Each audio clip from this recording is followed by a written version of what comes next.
Con qué ritmo, bueno.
Good morning.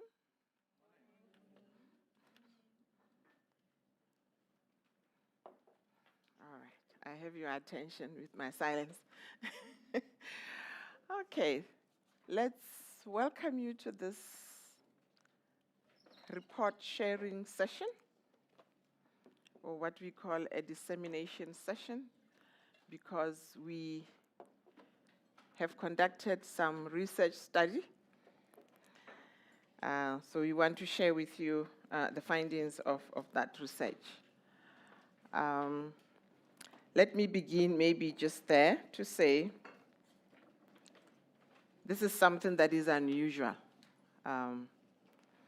For a research to be focusing on a unit within a department like our department, I think it's the first we are having something like this. And I think it comes from what you see in your report, that the department has been working or having a partnership with What Works Hub for Global Education. This is an international partnership that studies how to implement education reforms at scale, with the ultimate goal of increasing literacy, numeracy, and other key skills in low and middle-income countries like our country. Now, the research that was conducted, or the study that was conducted, wanted to explore the effectiveness of a government-embedded education lab. You may be wondering what are we talking about when we say education lab? I mean, it's new terminology again, something that is not usual. And in this instance, we're looking at our research directorate. We call it Research Coordination, Monitoring, and Evaluation Directorate. It is our lab in this instance, because it is a directorate that is embedded within government or a government department of education in South Africa. And the focus was on the research that this directorate conducted over a period of years, 10 years to be specific. And the aim was to find out what makes a successful government-led research unit.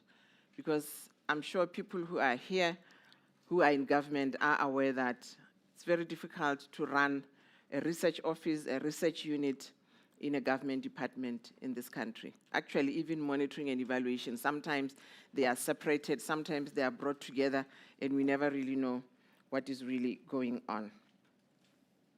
Now, we have a partnership with What Works Hub for Global Education. This work in 2025 is the second of the 6-year What Works Hub for Global Education program with South Africa as a key partner for showcasing work in the Global South.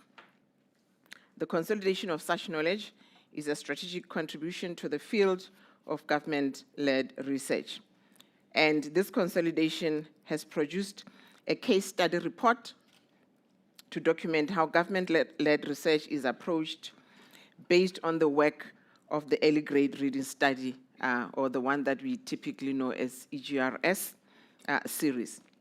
The outcomes of the research are intended to be used by the What Works Hub for Global Education to support the establishment of evidence or research units in other developing countries. Now, interviews were conducted with 23 representatives from the DBE, including the DG, or the Director General, and other officials from curriculum, and then the Department of Planning, Monitoring, and Evaluation, and the Presidency, our provincial research units or directorates in 3 provinces, Gauteng, Northwest, and Mpumalanga, as well as funders. Now, some of the findings on the markers of success identified within the RCME Directorate unit were primary research professional expertise within the unit. This is something that is unique. You don't find it easily with other departments or government departments. Successful implementation of the annual evaluation plan, advancement of the status of the DBE as a subject expert, take-up of findings within the DBE flowing through to provincial departments, and the impact of research and evaluation findings on improving the education system.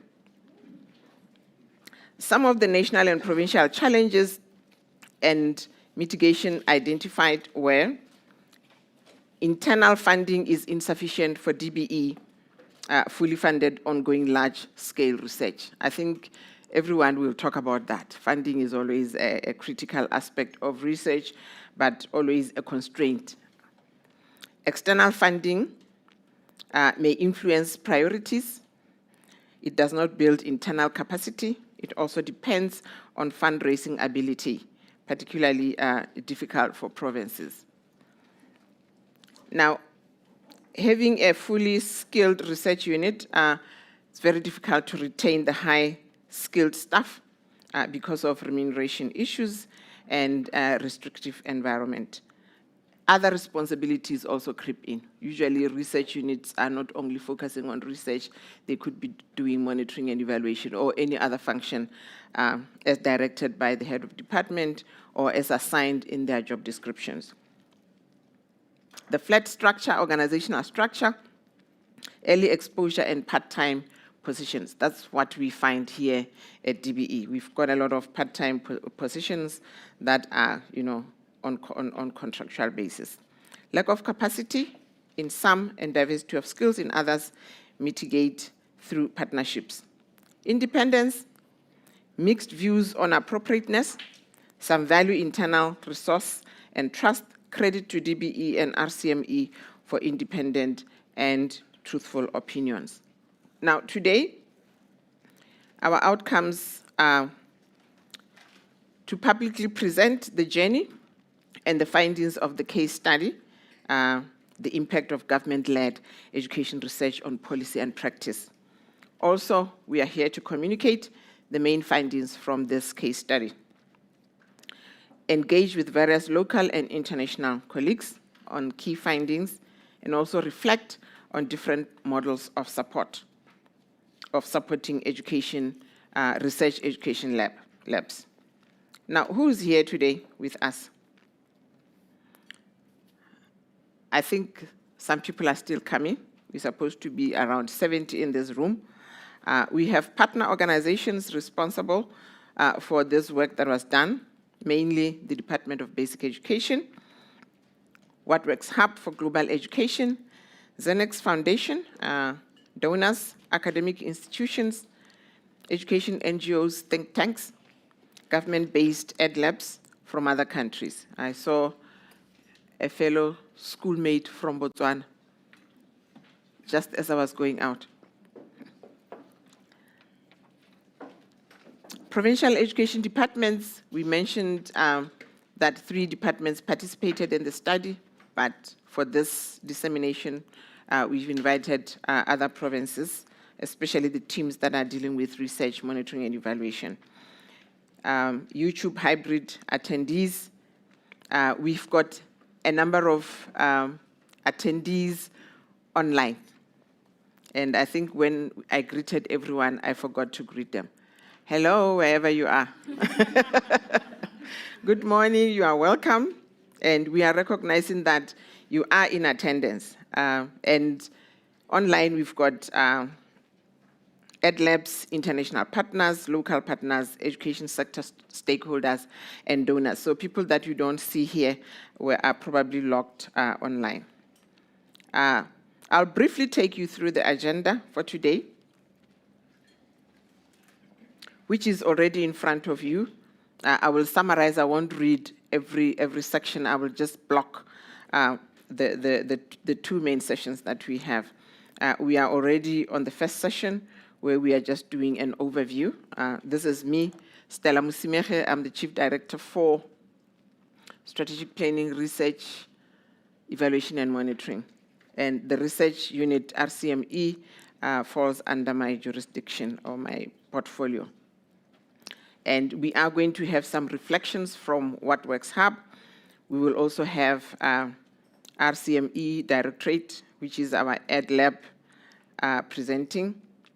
And then we will move to session 2. Session 2 is mainly a plenary, we will have plenary. We will also then have a panel discussion of people that are listed there. I will leave it to the person who will be leading the plenary to announce and call everyone to the stage. And then in the afternoon, we will engage other partners to get experiences and a response from Kenya, Rwanda, and Botswana.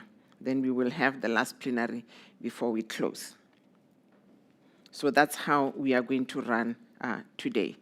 At this point in time, I am going to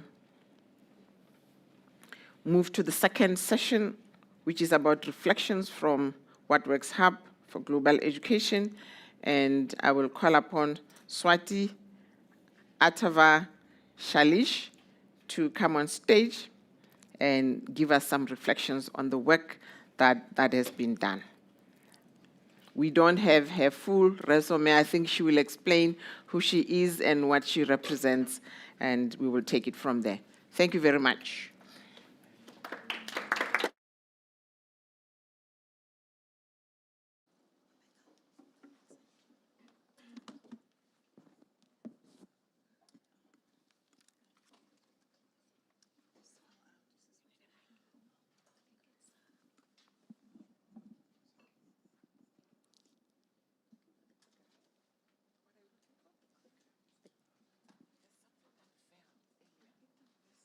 Okay, I'll get started. We're figuring out the clicker.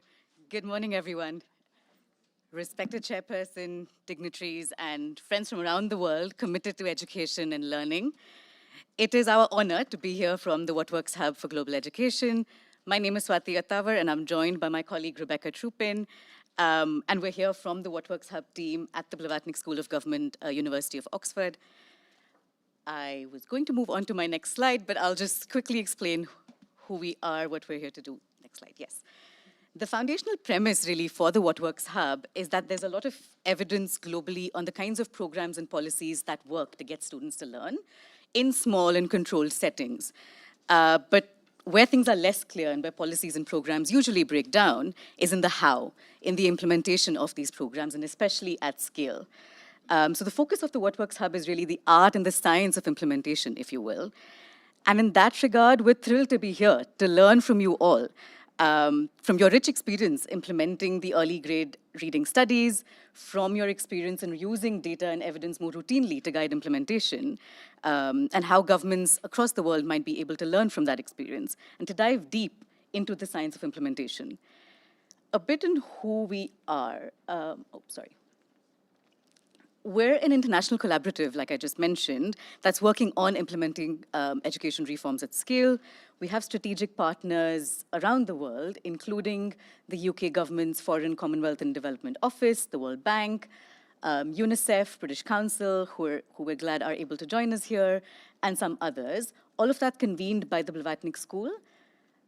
We also convene a rather large and a unique consortium of over 40-odd partners across the world, made up of governments, NGOs, researchers, think tanks, civil society. Somewhere in there, we also have the DBE logo, so we're very glad to have you as our partners in this mission to understand how we can implement education programs more effectively. The way the What Works Hub is organized centrally is across 3 pillars. And in pillar 1, which is evidence translation, so that is making the best evidence globally, regionally, even locally available and accessible to governments. So this includes synthesizing the evidence, curating it, and translating it in formats that could be readily taken up. Pillar 2 is on evidence use, and this is supporting governments and policymakers in using this evidence. And this could be via mechanisms including an education evidence lab, learning from you all in that regard. It could also be from other individual and institutional capacity strengthening work that my colleague will get into. And finally, the third pillar is on implementation science, which is where the heart of our primary research work happens. And this is supporting, sort of researching and supporting governments in real time as they're implementing education programs at scale. So we have research studies in India and Pakistan, in Rwanda, Tanzania, etc. I'll focus on the pillar 2, which is where my colleague Rebecca and I work, and which is where what we're here to present on, which is how we're thinking of the approach for evidence and data use. And undercutting that is wanting to work with governments, but to learn from all of you to understand how we can stimulate that demand for data and evidence to implement foundational learning reforms at scale. And there's a few mechanisms by which we're wanting to do that, including supporting governments in real time, building capacity institutionally, like I mentioned, and also fostering networks across governments. So peer learning and knowledge exchange, which is sort of the heart of our visit here, and we're joined by education lab teams from different parts of the continent. And some of the evidence use work streams include working with education labs. They also have very interesting programs with policy fellows who are mid to senior level government champions working on evidence and implementing these reforms. So we have a sort of structured program working with them. There's technical dialogues with government partners. There's a thriving community of practice that we convene, which has over 600 members from different parts of the world, including practitioners, researchers, government partners, et cetera, and the production of knowledge through case studies and other global public goods. And the principle underlying this is that we're wanting to learn from and support individuals, teams, and institutions, and the ecosystem in country contexts. And I'll hand over to my colleague right now. Hello? Oh, I'll use this one. Yeah, you can use this one. Hello, everyone. Good morning. Picking up from where my colleague left off, we'd like to focus in today, of course, on education evidence labs, because, of course, we have this amazing opportunity to learn from the work that the RCME has done over more than a decade. And this term, evidence lab or education lab, it may be a term that you're familiar with, or maybe this is your first day to hear of it. It is often the case that we come up with terms after we've already been doing something for a while. So in this case, RCME predates this term education lab, but it's in recognizing the work that the RCME has done and that the DBE has fostered that we are able to say, in fact, these are some of the things that ed labs can do. This is some of the potential that they have to have deep and meaningful and lasting impact in terms of education reforms and strengthening education systems. So really, we are humbled to be here today and to learn from you all. What does it mean to be an ed lab? What are some of the challenges and the successes that can be involved in that? How do we build from the successes and the learnings that you all have had already? So briefly to mention some of the components that we see as constituting an education lab or an ed lab, we see these as units, but also potentially as institutions, processes, or even relationships that bring evidence generation and uptake and use into or closer to governments. And we'd like to emphasize one element here in particular, which is function over form. So while in some cases you may have an established and formal unit, you may also have other types of forms, and these could in fact be collaborations. So these different forms of ed labs perform a range of functions as well, and that is tailored to the government's needs towards data and evidence use.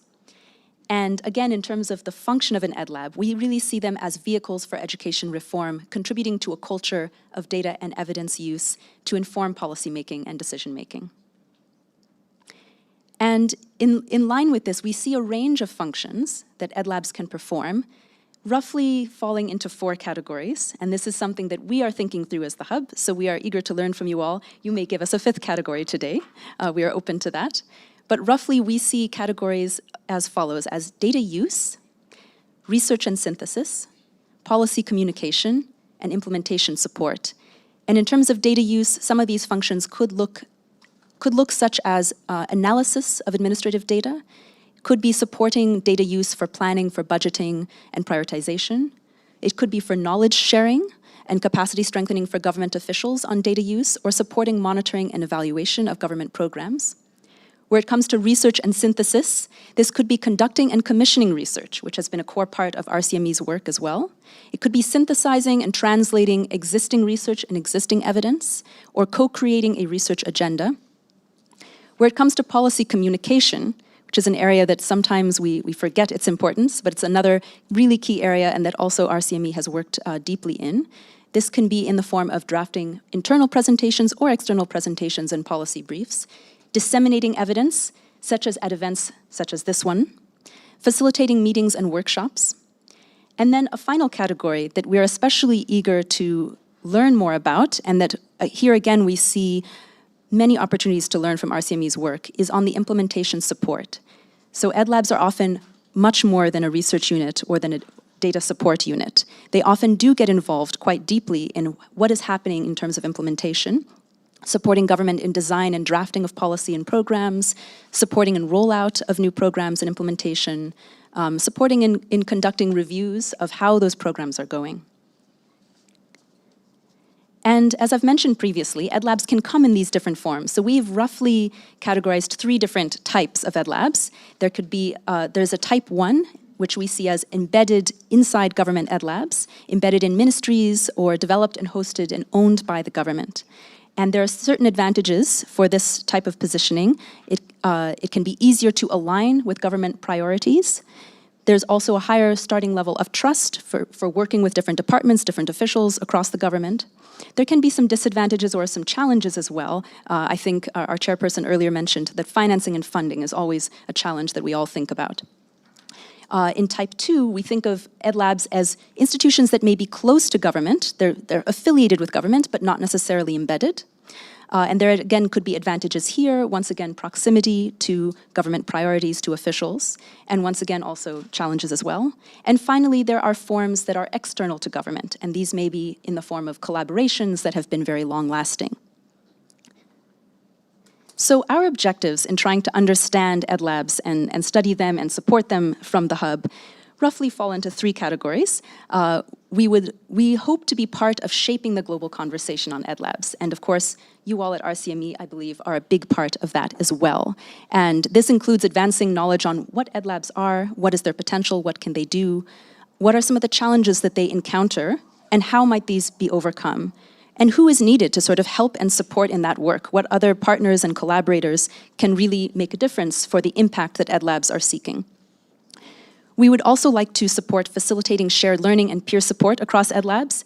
And that is a key part, again, of this event. And we really value and appreciate that our colleagues from Botswana, from Kenya, and Tanzania are here today to also share in this learning. They're here actually for 3 days. So we met already before you all. Please do not have any FOMO, but we were meeting since yesterday, exchanging ideas and learnings, and we'll be meeting again tomorrow. So we really appreciate them being part of this gathering. And finally, we also work to support individual country EdLabs. And I would just like to emphasize also before I hand over to the next presentation, which will begin to dig deeper into the learnings from this case study of RCME, that we are seeing many different lessons that apply to our learning agenda on EdLabs that help illuminate some of the insights around both challenges and successes. And so, for example, some of the learnings that we are drawing from this case from South Africa on data research and evidence use. We've seen that the RCME really recognizes the importance and has leaned into the importance of locally generated evidence. And while, of course, we deeply value, of course, the global evidence and the global research and literature, what RCME has been able to do in terms of contextualizing that and deepening that understanding by generating local evidence is invaluable. On informing policy and decision-making, RCME's work has helped to shape a national dialogue and conversation on key priorities and key questions and issues. And we again see that as a key role that EdLabs can play to really make the space for a conversation about what's working and why it's working and where are we running into challenges, and making sure that that conversation is founded in data. On implementation and scaling, the RCME engaged very deeply in the details of implementation, and I think this is an area that we especially can really learn from. What does that involve? What are the costs and difficulties as well? But what does that enable in terms of deepening collaborations with all different levels and forms in the government? On sustainability and impact, the RCME has worked actively to coordinate country research and agendas and to align this with government priorities. And in technical skills and capacity, we continue to be wowed by the strength of this team, the talent, the high motivation and dedication and sense of purpose. And this, again, is an excellent model for EdLabs and actually for any organization or entity in the world. So with that, I would like to hand over to the next presentation, and just to say again that we so appreciate this opportunity to learn together with all of you. We really thank the RCME for this courageous move of not only commissioning a study on itself, but inviting the rest of us to share and understand in those findings. And again, appreciate our EdLab colleagues from other countries for being present as well. Thank you.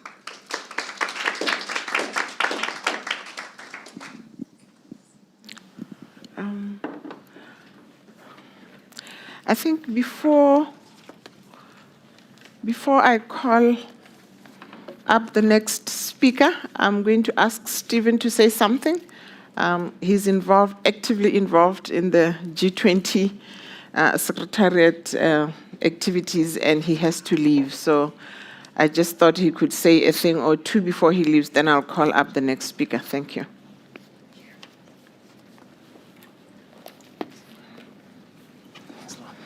Thank you, Chair, and good morning, everyone. That's very quiet still. Good morning, everyone.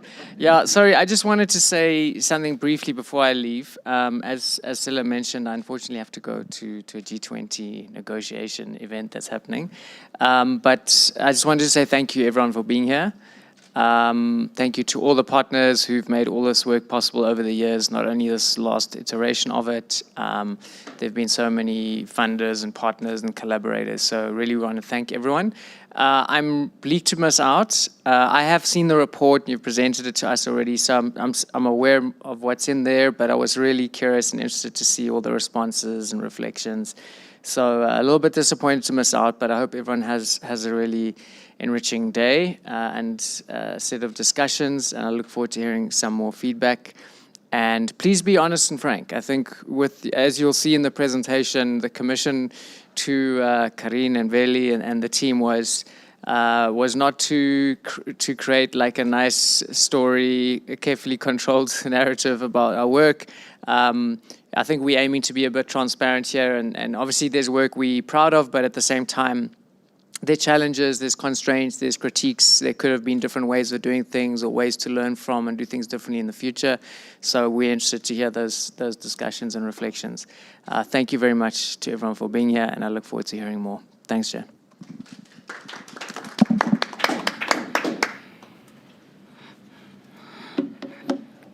Thank you, Stephen. Stephen is the director for the directorate we're talking about, research, coordination, monitoring, and evaluation. We really want to appreciate what Works Hub is doing because the work that was being studied in this research is really, it ignited debates in the department around one of our focus areas, which is foundational learning. I'm talking about the EGRS series that started in 2015. So we appreciate the work that you have done in partnership with the department up to so far. At this point, I'm inviting one of the key people who did the work is going to present. Her name is Karine Foster. She holds a master's degree in education policy from the Wits University. Her policy research has focused on the language of instruction and early grade reading, and she led the African team in developing USA's global education policy in 2019. Karine is a qualified educator and has taught in South Africa and the UK across the education spectrum, from preschool to adult education, very difficult sectors of education. For the last 15 years, she has been working as an education specialist in South Africa and in the international development sector. Over to you. Thank you. Please welcome her.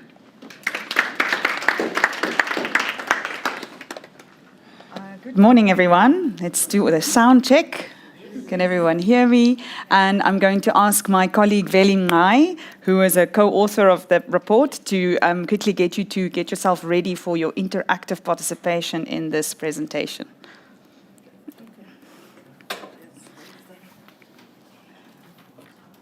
Does it work? Good morning, everyone. As Karine has mentioned, we have two activities that we would like you guys to answer. So if you can get to your Menti, it's on your phone, on your Android device or your Apple phone. You can go to your web page and just type Menti, or it's on the screen already, or it's there. So it's menti.com, and the code is already there, 776 5922. So that's the code that will take you through to the first question. But do not answer the question as yet. So this is just to get you ready. So this is that beginning of the exam has not started yet, so please keep your papers, you can put it down there, thanks. Keep your papers upside down. It's just so that you're ready. There are 2 places in the presentation where we're going to ask your thoughts on the topic. Okay, now I'm running back. There we go. Okay, everyone able to get onto menti.com? You may help your neighbor. The code again, sorry. 776 5922.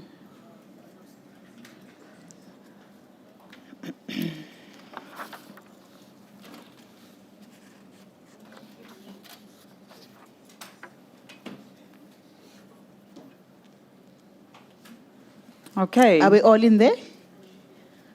Okay, I think All right. we can proceed. Okay. Thank you very much for the introduction, and sorry that Stephen had to leave. I think he's touched on something that is really central to the existence of the Research Coordination, Monitoring and Evaluation Unit as well, and that is the tension between evaluating and being evaluated, because with the RCME being embedded in the Department of Basic Education and doing monitoring and evaluation and research work on the sector, there is that tension between independence and being embedded and collaborating with your colleagues. And that's something that we will touch on in the findings of this research later on. So I'm here with Veli. As I said, we have a third co-author, Caitlin also who's unfortunately not in the country. You'll see her name in the report, and the report is on your desk. You can take it home and read it tonight. This is an important one to read, so if you're one of those people who like to go to church and hear the message from the pastor but not read your Bible, this is a different case. So I'll give you the highlights, but you still have to read the report, especially because we've not included any of the quotes in today's presentation, and that's sometimes the really interesting stuff to read. So in the findings section, which is the largest section of the report, all the bits in italics, you can see what people said verbatim when they reflected on the work of the RCME. All right, let's get in. There's our table of contents. You'll see we'll quickly go over the methodology just so you know what were the questions that we asked and how did we try to answer them. And then we're going to have our first activity and then get into the findings, and they're organized according to the questions. And then there's another activity halfway through. Ms. Mosimeche has explained some of these concepts, but I just thought let's orientate ourselves. I know we also have visitors from other countries who may not be familiar with all of these acronyms and with the structures that we talk about. So this research was a case study, and the case was the early grade reading study series. That was conducted by the Research Coordination, Monitoring and Evaluation Directorate within the DBE. So you'll see there on the screen, there's the DBE, the Department of Basic Education. Inside the DBE, there's the RCME Directorate that Stephen is the director for. And then they did this study for 10 years. Oh, it's still ongoing, but we looked at the last 10 years, 2015 to 2025. And that is the case that we're evaluating to see what happened with the findings of this study in terms of policy influence. These are the 3 research questions that we set out to answer. So number 1 was, what creates a successful government-embedded EdLab, and how can it be strengthened or replicated? So I think that's a very interesting question to people in the room today who are coming from provinces or coming from EdLabs in other countries, to look specifically at the advantages and disadvantages of being embedded inside the Department of Basic or inside the Department of Education, but also looking at what are the strengths of this unit, and are these replicable strengths that maybe you can take some lessons from back to your EdLab at home. The second question was then looking at our case, which is the early grade reading study, to see what were the lessons that came out of the studies that we would like to see find their way into policy. And then lastly, looking at what has the influence been of these findings and the evidence that came out of the EGRS.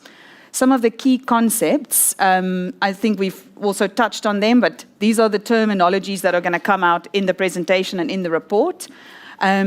Policy usually is something that is written down in a document. It's sometimes a guideline. It's not in law, but it's something that is often published by a department to give guidance on how the work of the department should be done.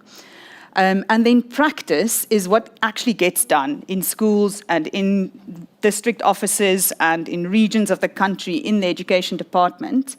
And what the What Works Hub has done is to give us a framework, and I'm going to come to it shortly, that links these two concepts very closely and say that sometimes practice is policy. And sometimes in the absence of a written policy, everybody's doing sort of the same thing and it becomes a policy in that way. So we're going to look at the interaction between these two key concepts. Then policy makers, I think you all may have your own ideas of who are the policy makers really, and it's something that's talked about a lot in this discourse. You know, you must get the evidence close to the policy makers, but then the first question is, well, who are they? Who am I supposed to get close to? Who should I be talking to? And in this research, what we found and the way that we define it is that policy makers are everybody that works for the department. In the findings, you'll see that people who work for the department themselves view that more as a national responsibility, that it's more here in this building in Pretoria, in the national DBE, that the responsibility for policy making exists, but that exists across branches. So it's not just the or it is not at all, in fact, the RCME's work to write policy.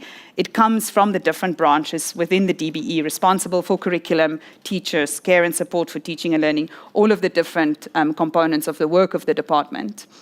Then the Government Embedded Research Unit and the Education Evidence Lab. So our colleagues from Oxford, Swati and Rebecca, explained to us what is an Ed Lab.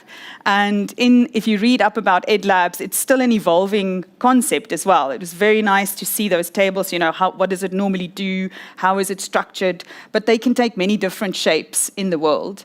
And what we are talking about today is a specific kind of Ed Lab, which is embedded in government, and that has very specific implications for the way that such an Ed Lab functions. Right. Then there's always a theoretical framework when you do research, and we included in the presentation because it was very useful for a change to have this theoretical framework. It really helped us to interpret and understand what we were seeing in the findings. So the first one is the obvious one. We're all talking about evidence-based policy. And there's a nice theoretical framework for that, which is called the evidence-based theory of policy development, which is a very linear thought process or theory. It says that if there is scientific evidence that is credible, it should automatically lead to policy. Sounds great, right? But a lot of criticism has been written over the years about EBP, and part of it is that there's often a contact gap between the evidence and the policy makers, which we can already see. We assume, oh, but that's not there if we're in an internal Ed Lab or an internal unit. There's mistrust. Who wrote this? Is it false information or false news? Where is this data coming from? Do I trust this university? Are these people, do they have my best interest at heart? So again, you might assume if it's our own people inside the DBE who is telling us what's going on and what to do, then that relationship of trust should be sorted. And then lastly, sometimes there's a lack of research skills. So those who are making the policy may not know how to interpret the research or what to look for when they're looking for evidence when it's time to write policies or to adapt policies. So we knew that the evidence-based policy wasn't going to get us all the way through, and we looked then for other explanations of these pathways that evidence find into policy. And we came across the constructivist theory of policy development, and that is much, much less linear and much less concrete. And that deals with how people's identity, their view of the world, their perceptions of what is the right thing to do.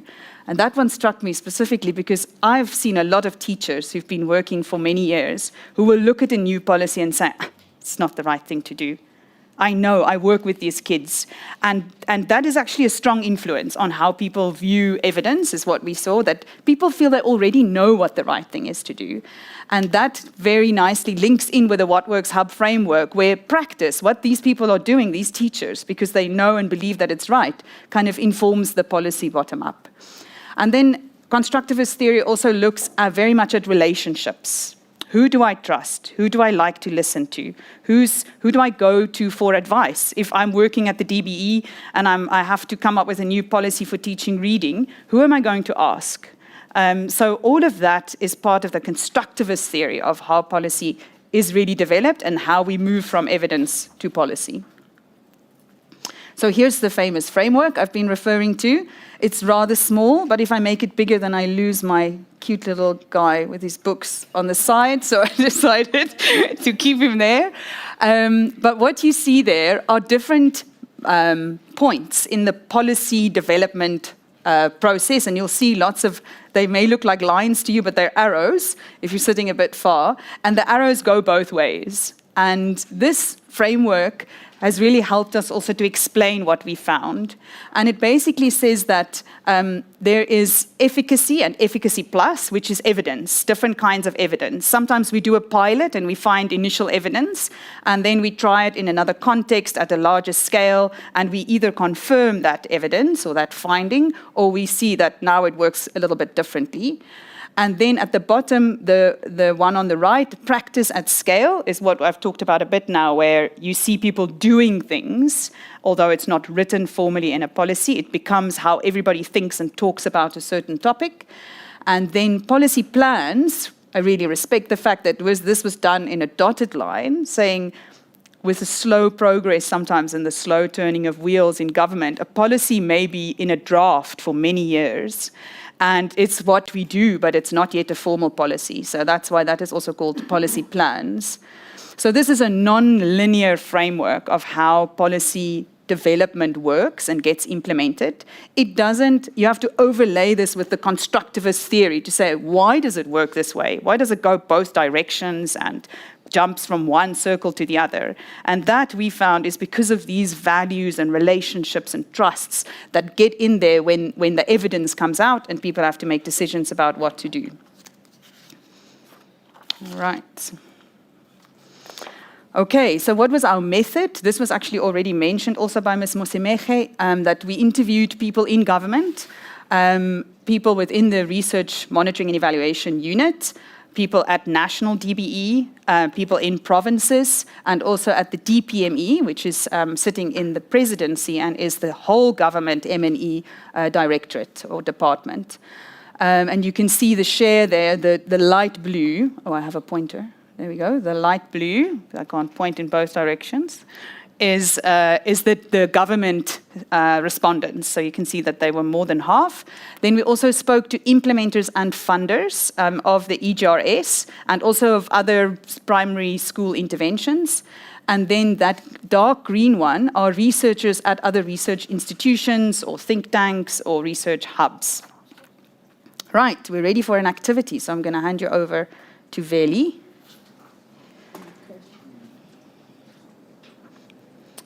Actually, Veli, before we jump out, can I quickly ask people to look at that? No, don't worry, we're here. Okay, we have 5 different aspects of an EdLab, and my question to you're going to put it on your phone, so it's anonymous, is what do you think is important? So I'm going to split you up because there are 5, and you can't think about 5 different things now. So the people sitting over there, I want you to think, what is the mandate? What do you think is the mandate of a government-embedded EdLab? So what are they supposed to do? What sorts of jobs and tasks do they have? Then this middle lot, on this side, can you think about the staff? What sort of staff do you need to have in an embedded ed lab? With what kinds of skills? Do you need data analysts? Do you need report writers, researchers? What do you need in terms of staff and skills? Then this side of the middle, can you think about the funding? This was also mentioned a few times already. If you're brave, you can say, what do you think is the annual budget of this unit? But where does the money come from? And then topics. So almost sort of the middle to the side, second row from the back. How do they decide what topics to research? Who has a say in the topics that are researched? And then lastly, at the back there, dissemination. What ways do you think research is disseminated if you're an embedded ed lab? And then Veli's going to open the screen so we can see what you're thinking.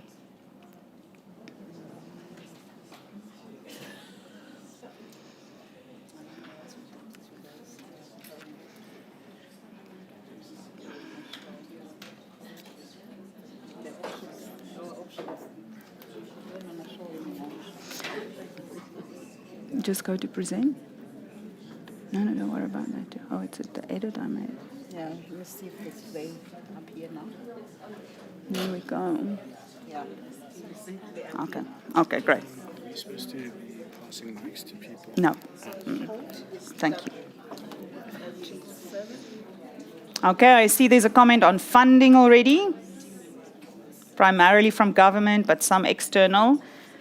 So we're looking for mandate, thoughts, staff and skills.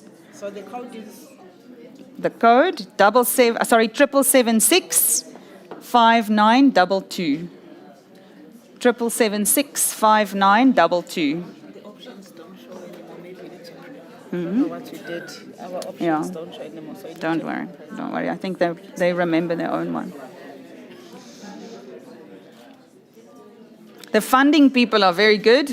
Excellent. I see 2 funding comments already. Your row is topics. Oh, the funders. Right.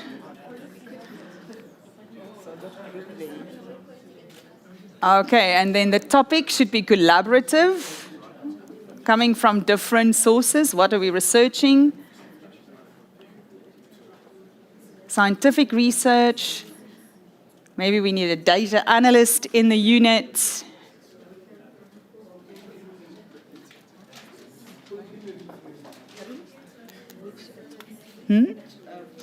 This topic, research funding. Yeah, you can go to staff or funding, depending on your thoughts today.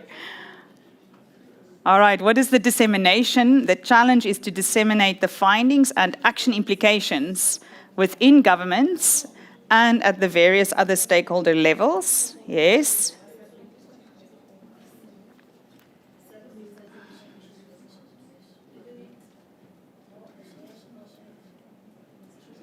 I can see a lot of people think of a combination of funding, both coming from the public purse, but also donors or external funding. Okay, people need research skills. There's an interesting one. Collaborate with university research units, civil society, think tanks. Experts. We need experts in the unit.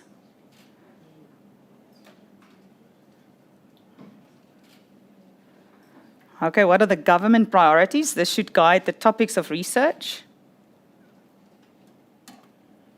All right, thank you very much. All right, let's go to what the findings were. I think we should have interviewed you as well, but you're definitely in line with what many of the respondents said.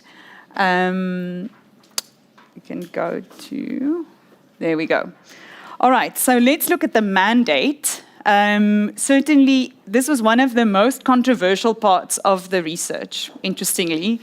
We found that the mandate of the RCME Directorate, so remember now we're looking at this specific unit as an embedded ed lab. It may not be the mandate where you are coming from, but it's quite interesting to think about what the mandate really is. So there was definitely no agreement among the respondents about what the mandate is, and very little recognition that the mandate is actually given in law.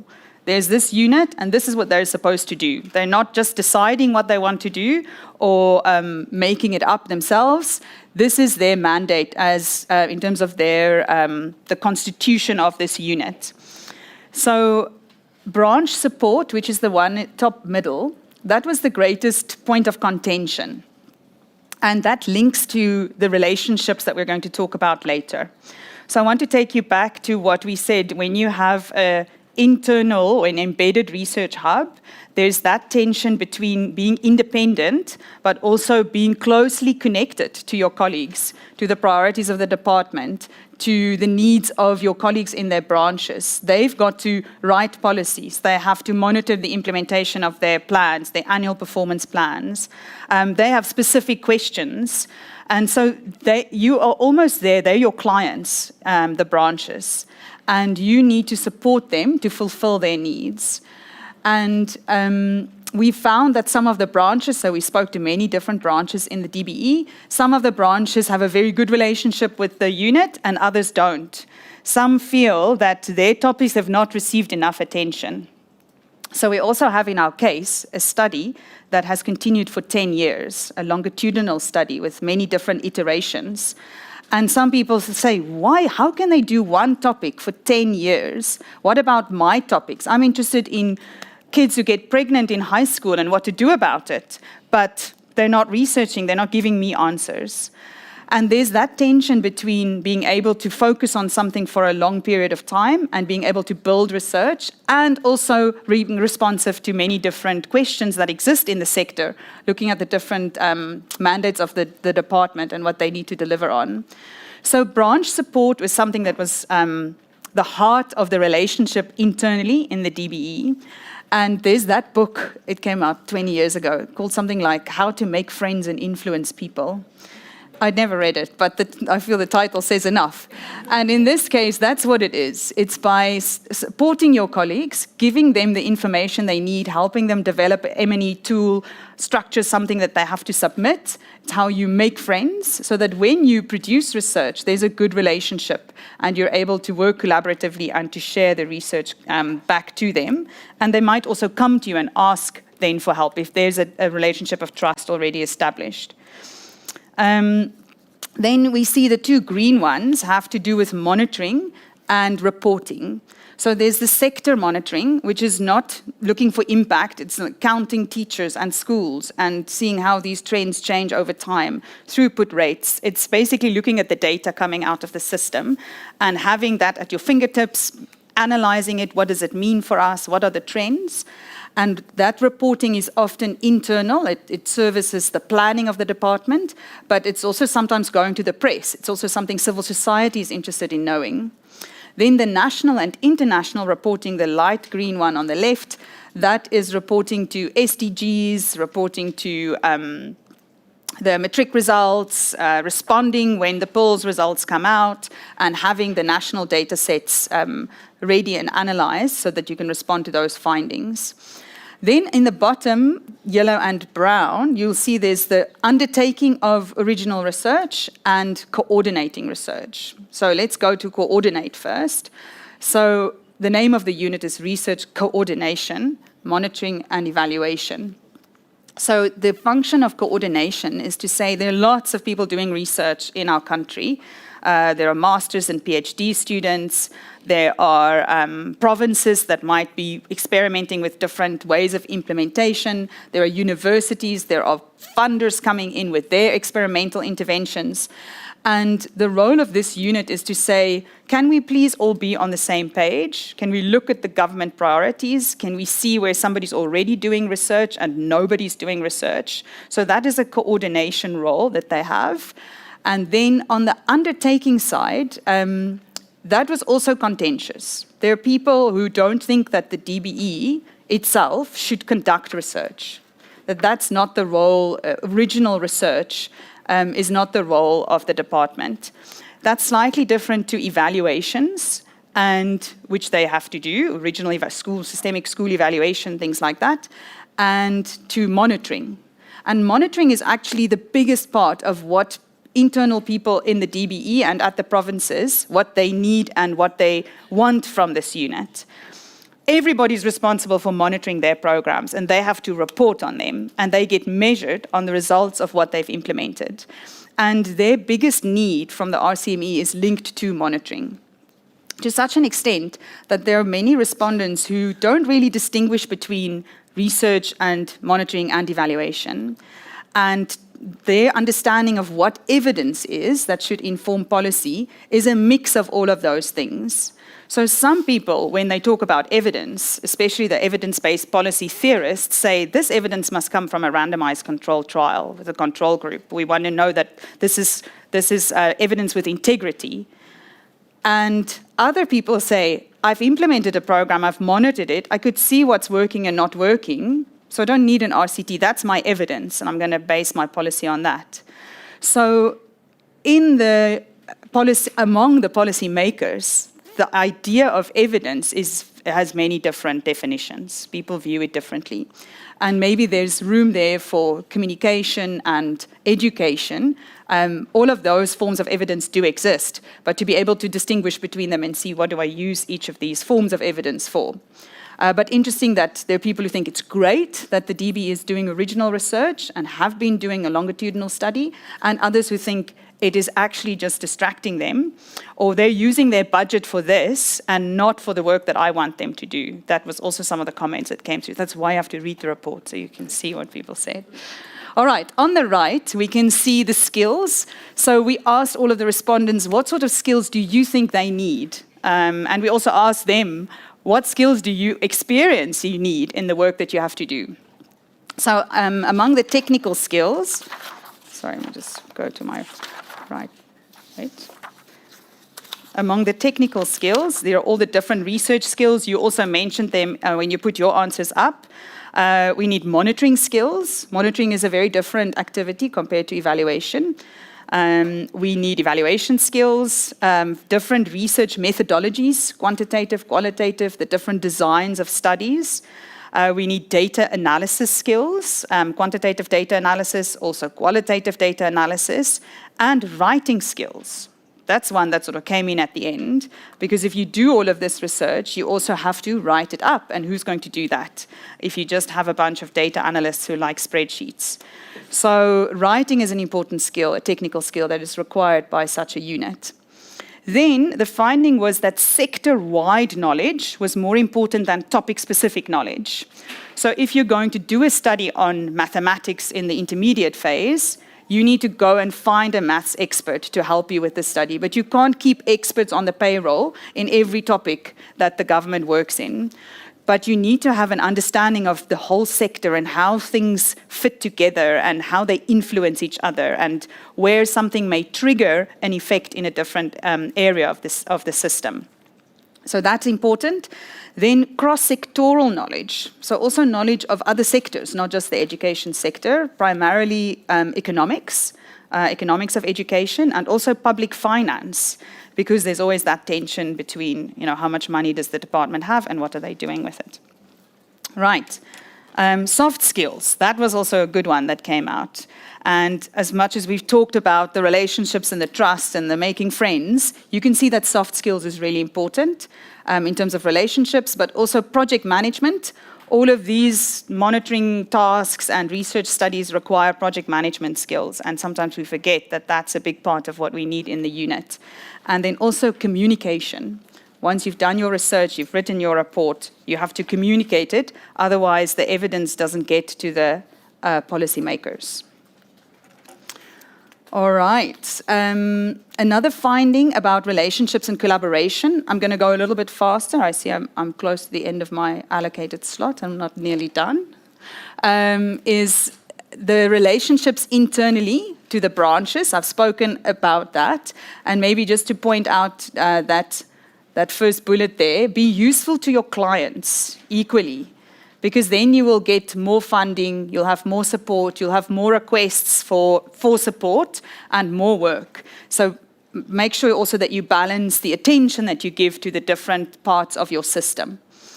Then External partnerships, you can boost your reputation through external partnerships, although you're right, a lot of people say we need expertise in-house in this unit. Their reputation depends on that, and the credibility of the research depends on that. But this can also be enhanced through partnerships with experts at think tanks, at universities, and especially internationally. That also helps. If you have, it helps on your dissemination side, but it also helps in terms of bringing fresh ideas and contextual knowledge from other areas into the study that you're doing. And then the last bullet there, communicate well and often about your mandate and your findings. So not just the findings, but also your mandate. People really have to understand what your function is. And then see the results of it. I want to pause on the provinces for a moment because I know there are provinces in the room. For us, the biggest opportunity is probably around the provincial units. So in South Africa, we are lucky to have all 9 of our provinces have some sort of M&E office. Sometimes they sit in strategic planning, they have different names, but there are research people in every province. What we found was that the provinces have great ideas, many of them, and say, we have a vision of what we want to do. We know what the problem is in our province, a context-specific problem. We want to explore it. We want to find an answer, but we don't have resources. We're looking to DBE National all the time to give us those resources or to come and help us. But that relationship is quite hierarchical, where the provinces feel that the national department just comes to them when they say, we want to do a study in your schools, can you send a circular, can you facilitate for us? And they interrupt the plans of the province. It's very ad hoc, is what some of the provinces are saying. We're just servicing the research plans of the national department, but we have ideas of our own.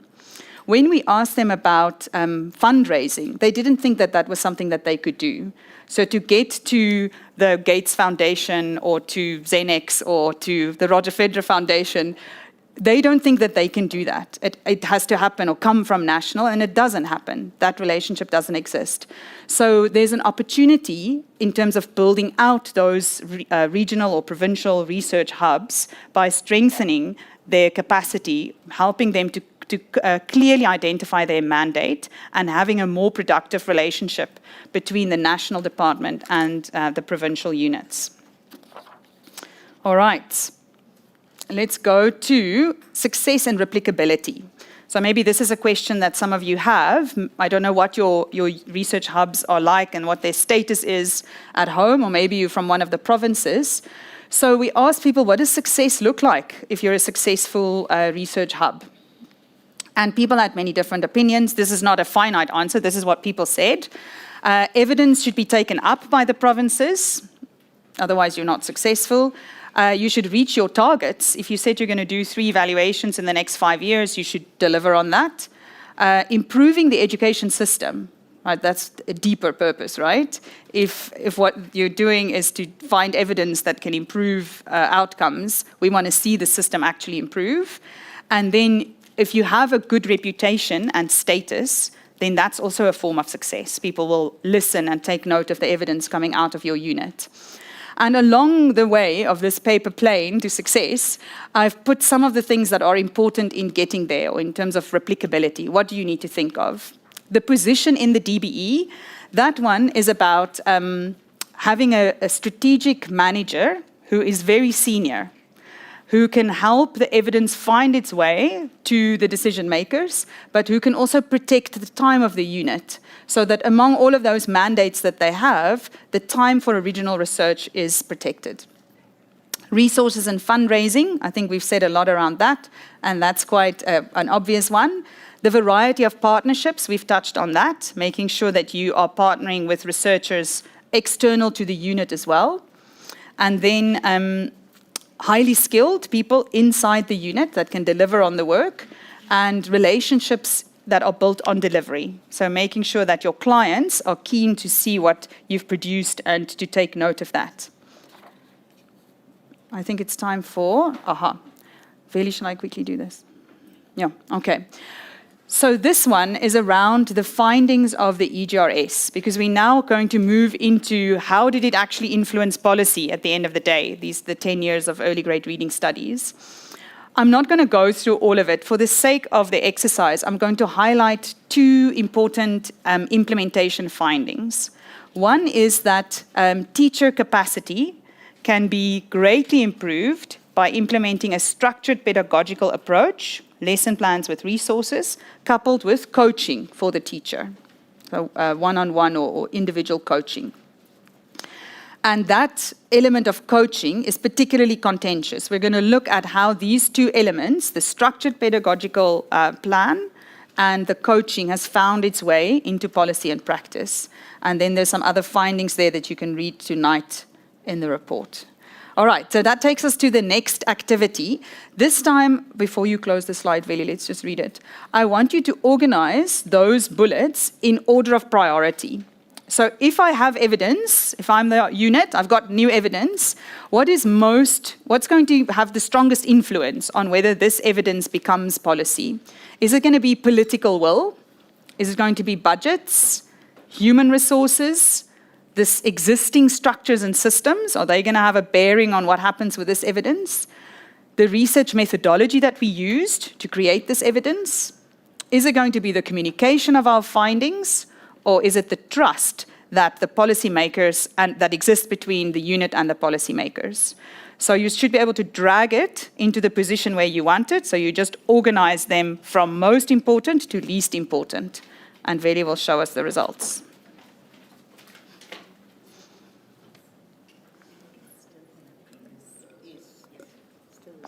The same code, the same app. All right. There's a lot going on already.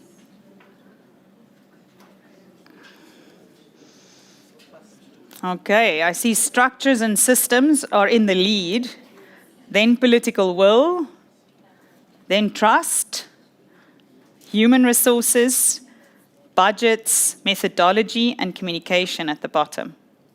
Very interesting. Okay.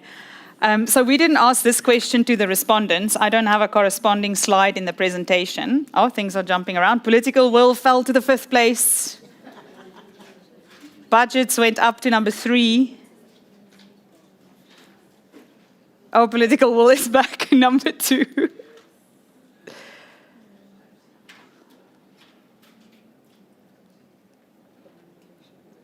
Okay, methodology is now ranked last.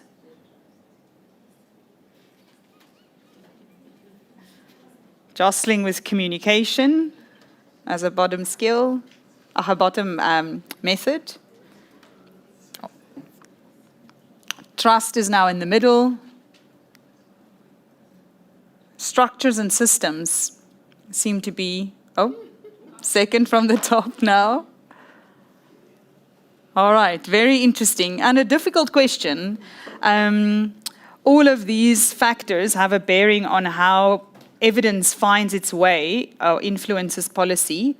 I think it depends on the kind of evidence. Structures and systems is important in this case because the recommendation is that we should have a whole cadre of coaches existing in the system.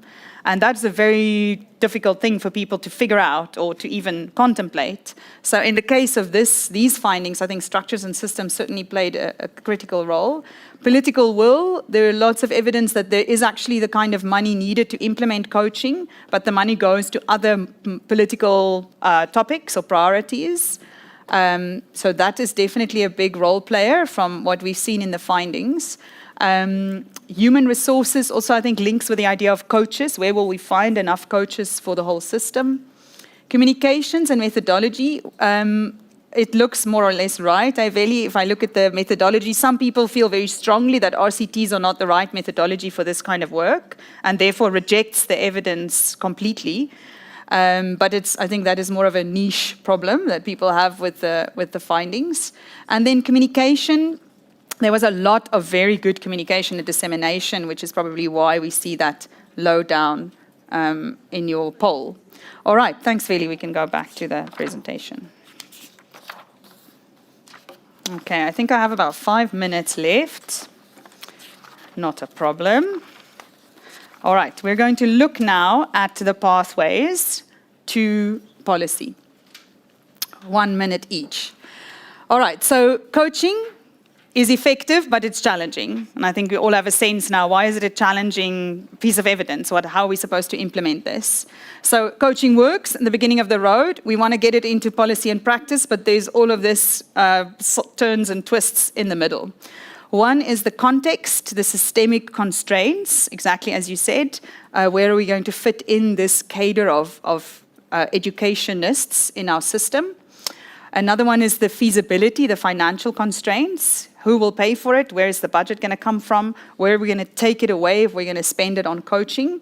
Are there some ring-fenced funding that can come from Treasury to this purpose to really fix this in our education system? But where is the political will to do this? Why is it not there? It was mentioned in the SONA.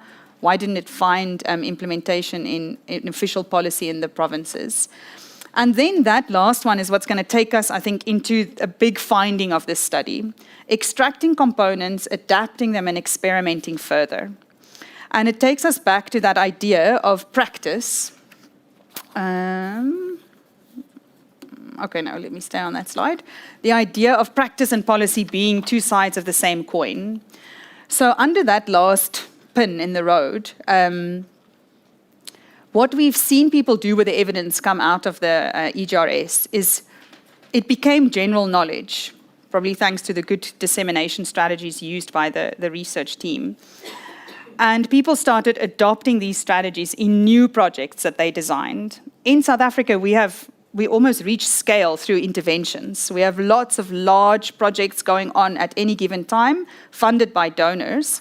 And these donors, if they're good, they've taken note of the research coming out. And so we see that the idea of coaching is being grappled with in these interventions.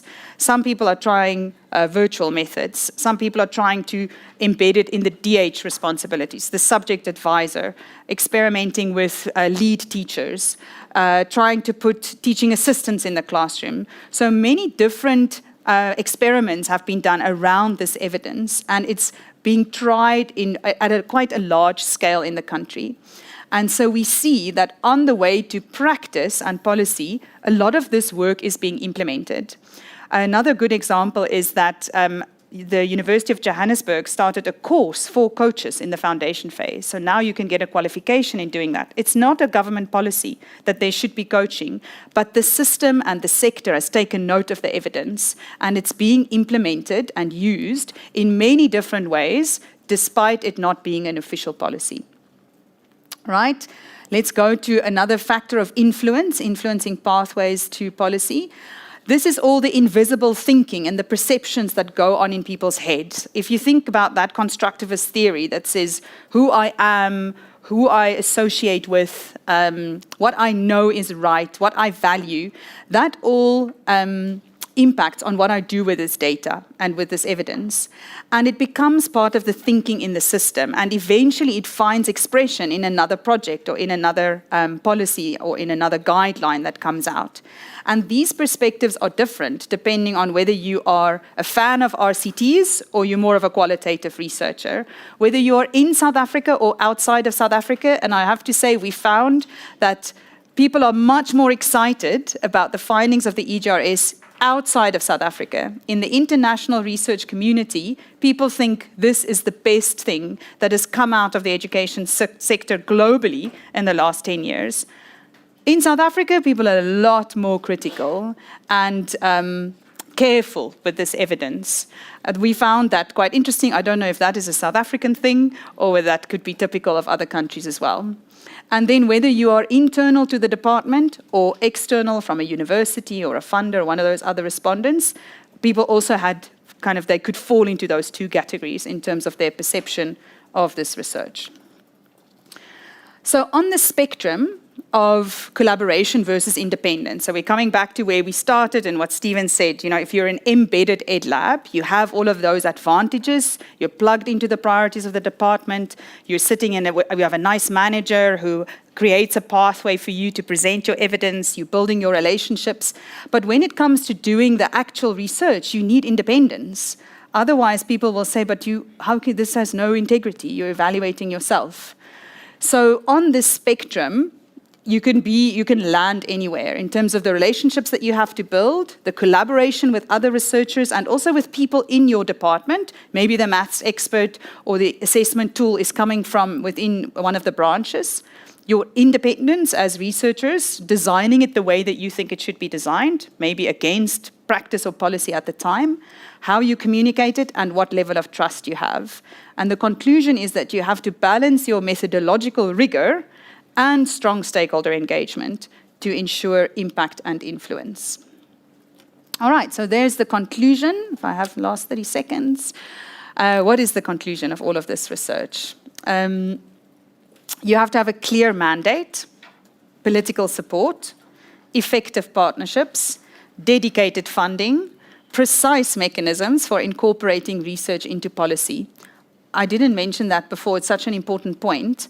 One of the recommendations was that in the policy-making process within the DBE, there needs to be a requirement, probably a form that you have to fill in to say, what research did you use to inform this policy, so that it really becomes part of that process. Next one, evidence alone does not shape policy, also political priorities, budgetary constraints, and competing agendas. The EGRS has exerted significant indirect influence in the sector. Funders' priorities have shaped around it. The importance of foundational literacy has risen in all of the discourse around education. Structured pedagogy became very common, and that you have to have effective literacy interventions as an important foundation in the system, and that practice at scale, it became a practice at scale. And the last one, independence and collaboration must be balanced to maximize the trust in your research outcomes. Thank you very much. That's the end of the presentation. And I believe there's going to be time for questions later, right? Yeah. It's tea time No. now. Yeah. Do you want this? I'm fine. I think this one is yours. Thank you very much, Karin, for sharing the findings of the research with us. And I think towards the end, especially that second exercise, it ignited something in me, because it's very important for us to decide how we want to move forward. And those points can be turned around, depending on who you are, where you are, and what you think. But I think it is important to note that I think it was 6 or 7 points, somehow they contribute to how an embedded lab really works, and whether it becomes functional, whether it becomes effective, whether it is recognized in the organization.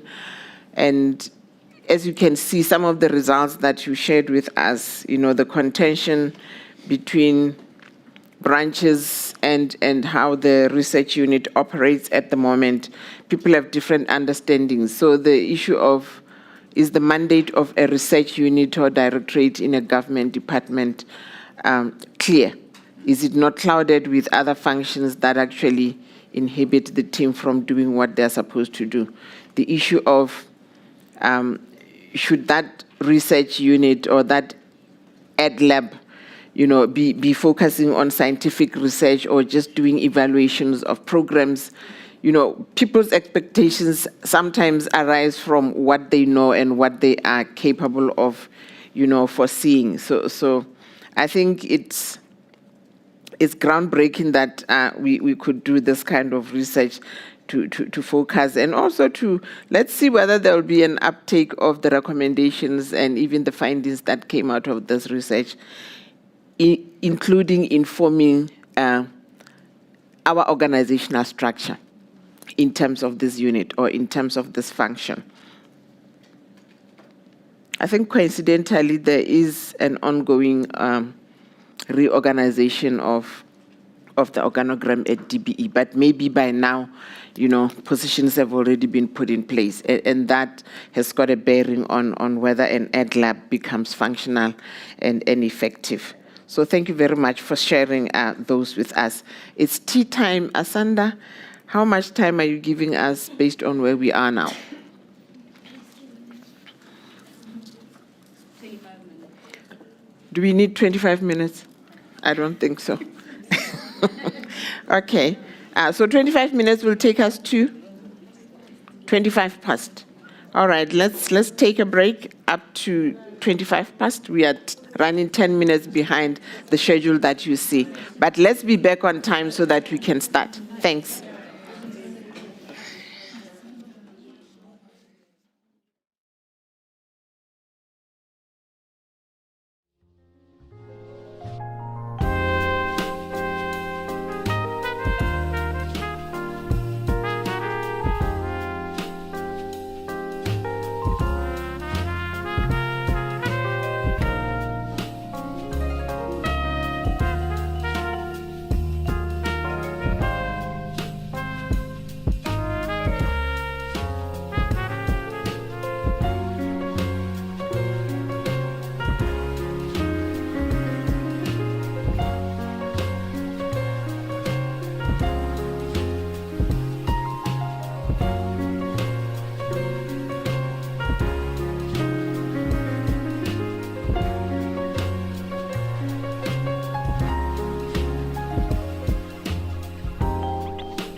All right, colleagues, let's continue.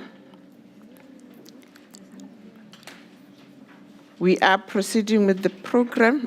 We are now in session 2. And in that item, we are going to have DBE response by Dr. Nompumelelo Nyati Mohohlwane. Nompumelelo is an education researcher working at the DBE. She has a doctorate in education policy from Stellenbosch University, and her thesis contributes to the language in education debate through an analysis of history, policies, large-scale data. She is the recently appointed Director for Reading. So as you can see, we have lost a researcher from our Ed Lab to another branch, but it's a very important branch, a core branch of this department. So we know that she's going to add a lot of value with her research skills, especially in that sector that deals with ECD and the foundation phase. So let's welcome Nompumelelo to the podium to respond to the research findings. Thank you.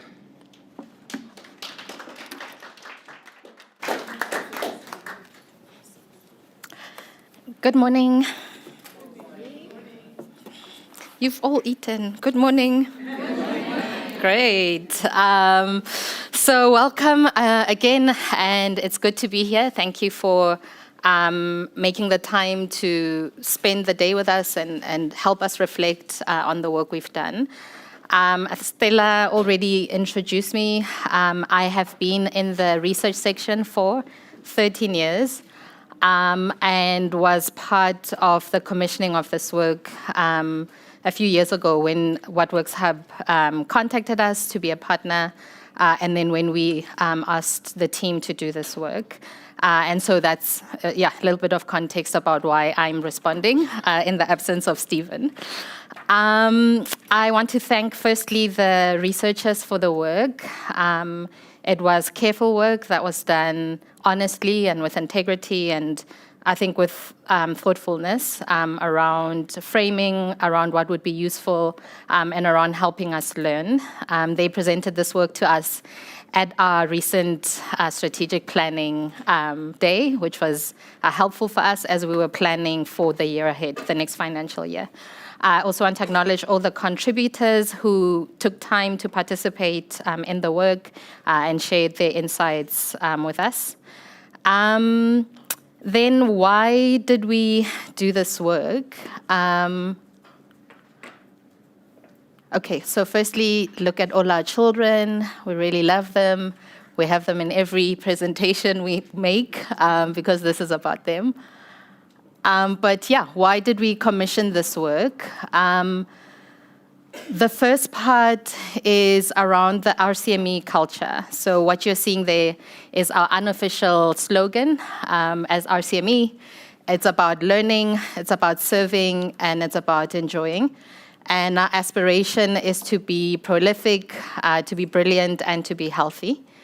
And that, I think, underlies the kind of work we do, the work we commission, and even why we commissioned this case study. It is a big deal for us to learn. We thought it was an opportunity for us to learn and to share our learnings with others. We also thought it was a good opportunity to contribute to knowledge in the sector as a case study in the Global South. And we wanted to codify and distill what we are doing. So there's often institutional knowledge that lies within a few people, but a big aim that we have in general, and I think it speaks to the serving part, is the contribution of knowledge to the sector more broadly. We have a bunch of reports that are listed here. I think we have more than 20 reports that have been produced in EGRS, and that for us is a way of contributing, aside from sharing our own findings as a way of disseminating. We also, I think, are taking the challenge that this was an opportunity to reflect and communicate our mandate, the much contested mandate. By asking questions, we start the conversation about what our mandate is, and we can use that opportunity to update people about what that mandate is, in fact. And so that was what influenced us to do this work. Then reflecting on a few aspects, I'll speak a bit about purpose and mandate, I'll speak about conditions for success, and then some challenges or areas that were influenced by this research for me, and then looking ahead. So firstly, on the purpose and the mandate, the genesis or the significant aspect of that is thinking about what research, monitoring, and evaluation are. What is the purpose of monitoring and researching or evaluating? How we see that, it's that we have the opportunity as the research unit to service our clients, as Karine said, or other branches who are the actual core function of the department. They have the responsibility and pressure of implementing day by day. They're expected to deliver. We have the luxury of not implementing. We have the luxury of pausing, of reflecting, of evaluating their work, and then coming back and giving them findings about how to strengthen delivery of education in the sector. So we see the research aspect as that. We have a mandate to think, to test ideas, to evaluate, and then to inform policy. In terms of monitoring, we define monitoring as system monitoring, which is different from program monitoring. Every manager in the department has a responsibility to monitor what they are implementing. So how many children did you say you're going to deliver textbooks to, and did you deliver them? That's an everyday operational question that all programs ask. For us, it is monitoring sector trends over time. So how many children are in school over the past 10 years, and is this going forward or backwards, and why? And then evaluating. There is a lot of money that is spent by government on all sorts of programs, and often we have found that when you evaluate them, the recommendations are easy to incorporate, actually. A lot of them don't need new money. They need adjusting of implementation models, better monitoring, etc. And when they do need new money, we have been able to help support branches to motivate for that money. So one example is the Funza Lushaka bursary program. We did an implementation evaluation ages ago. And there were two big questions there. The one was, should it stop being a merit bursary? Should it just become a bursary because we need teachers? And the second question, or a need that was identified by the program when we were engaging them, was that they need better information systems. And the evaluation delivered on those things. But we were both able to motivate why it should remain a merit bursary, because we want the best in the education sector as teachers. And second, we were able to partner with them, even though they'd been making this exact request to Treasury for years, because it came from an evaluation that was not done by them. Treasury actually allocated the money to develop a EMIS system for teacher development and the bursary program. So I think for us, it is that power of evaluating that can both motivate for new money, but like I said, often is about redoing or reshaping the work that's current.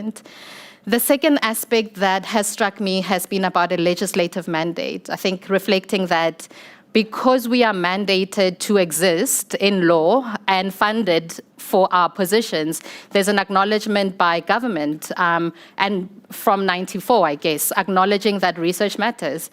It doesn't feel like that maybe day to day in terms of people's pressures, but we are equally mandated as planning. So the mandate is the same. We have the same kind of expectation, funding, etc.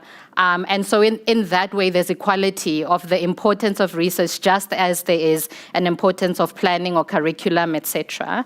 And I think that has struck me as something we should leverage and communicate more. That research is not the optional extra, or research monitoring and evaluation is not the extra work. It is equally mandated. And a third thing that struck me about purpose and mandate is the need and the place of leadership in government. I think even though there's a contention about the internal working and having an ad lab internally, for us and how we see it is that DBE in general has a monitoring function of provinces. We don't own schools. We'll often say that money for schools goes to provinces, but we have the responsibility of creating the policy, the enabling environment, and then speaking to provinces about accounting for the delivery of education. And so even if there wasn't a research monitoring and evaluation unit, I think the expectation in terms of government structure is that the national department would be able to account for what's happening in provinces. So there is a legal expectation around DBE particularly leading in terms of that. And we have enjoyed good leadership from the DG levels, multiple DGs who have endorsed the work and seen the value of research, to chief directors, and I'm thinking of more than one person, so two, and then within the unit. And I think that's important if we are going to execute our purpose and mandate well. So it's about the protecting of time, it's about the acknowledgement of findings and using them. And then currently, the last thing is about the current moment. We are in a moment, as Stella has mentioned, where there is a organizational structure reflection that's happening, so we have an opportunity to influence that. I think even locally there is an increasing collaboration around partners on what to fund, and even the What Works Hub emphasis on Ed Labs, I think, again, just shows the time, that it is the time to think about research and how we do that. And so we consider all those things as we think about our mandate and purpose. Then reflecting on the conditions for success, you'll see that in the report, but I think things that strike me here have been around ownership, and that ownership part entails not just the research section, it's the curriculum section that you are speaking to, it's provinces that you are going to. In our case, in terms of reading, it's the subject advisors that we're working with, it's the teachers that we work with. And so ownership is not just for the researchers, it's a broader concept there that can be riddled with tension. I also think there's a importance of the sustained focus. So while there's critique on the sustained focus, as researchers, we always believe there's more research to be done. But also because the learning is an ongoing process. I think in any kind of study, we hope to not have the one solution for South Africa. South Africa is a complex place. So even in reading, our ideal is to have 5 models of what could be implemented. And then provinces can opt in based on their own capacity, resources, etc. And so we think there is a strength in that sustained focus. That said, if you look at your report on page 94, 95, I think, you will see, 93. You'll see all the other work that we do, 93, 94, 95, all the other work we do that's not about reading. I guess we've just given reading a lot of airtime, but we do, in fact, do other things like ECD and maths and infrastructure work, and so that does exist.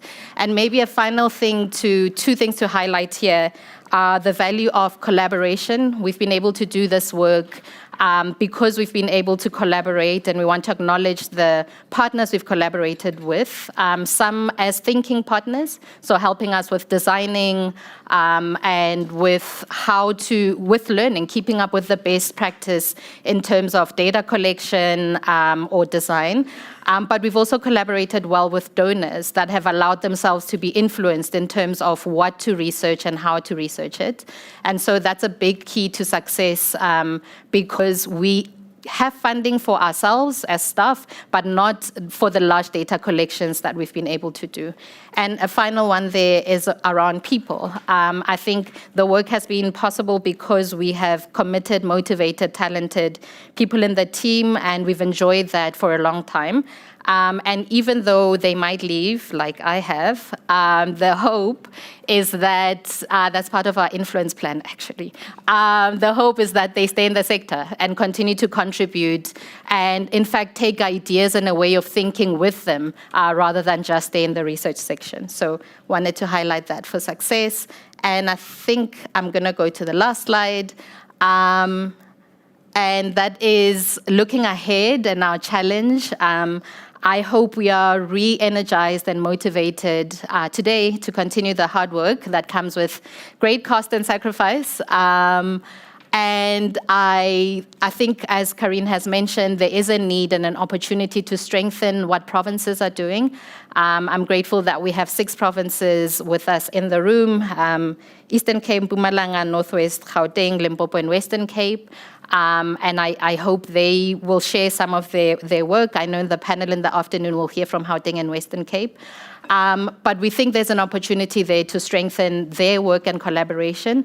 And then we think the challenge is about consistent funding internally, not just for staff, like I said, that's secure, but for actual implementation. So I think the initial design was that because we are servicing branches, we would go to them and they would allocate us money to do research. But I think there's a place for having a direct budget that research has in general.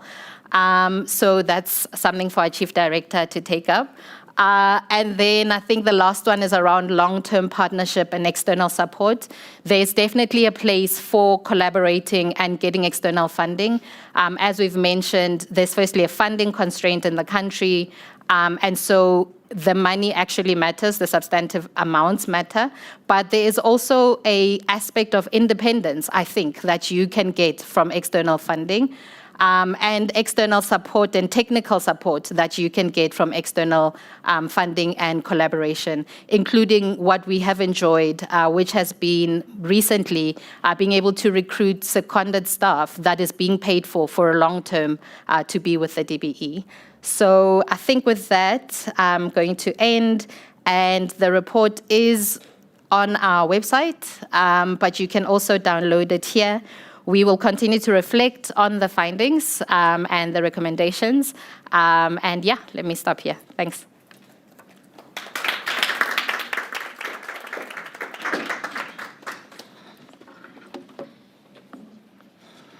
Thank you, Mpumi, for the response by the RCME Directorate. At this point, we are getting into a plenary session. It is an opportunity for people in the room and online who have been listening to the presentation of the findings and also the response from the AdLab, the research unit itself. You can make your inputs, comments, and also ask questions. Those who are in the room, there are mics that will be used. We've got roving mics around. I'm not sure who will be reading the comments. Okay, Lesang will take care of questions and comments from online participants. So let me see, we're going to be taking 3 questions at a time so that we don't overwhelm our speakers in responding 3 questions at a time, and then we will take more. I'll see how many rounds we do. Let's begin. Let me see your hands. I will just note and number you, and you raise your questions in that order.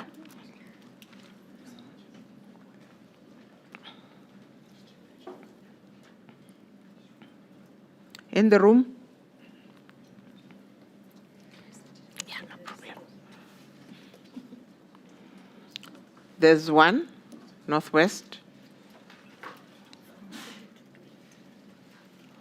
Okay, let's take that question. Is there any hand, any comment online at the moment? Okay, let's start with you.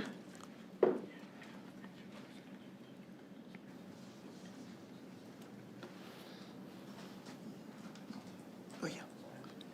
Can you hear me? Yeah, switch the other one off. Thanks. Thanks, everyone inside here. Thanks, Musimehi. Thanks to the presenters. My name is Ratsi Gananzime. I'm from Northwest.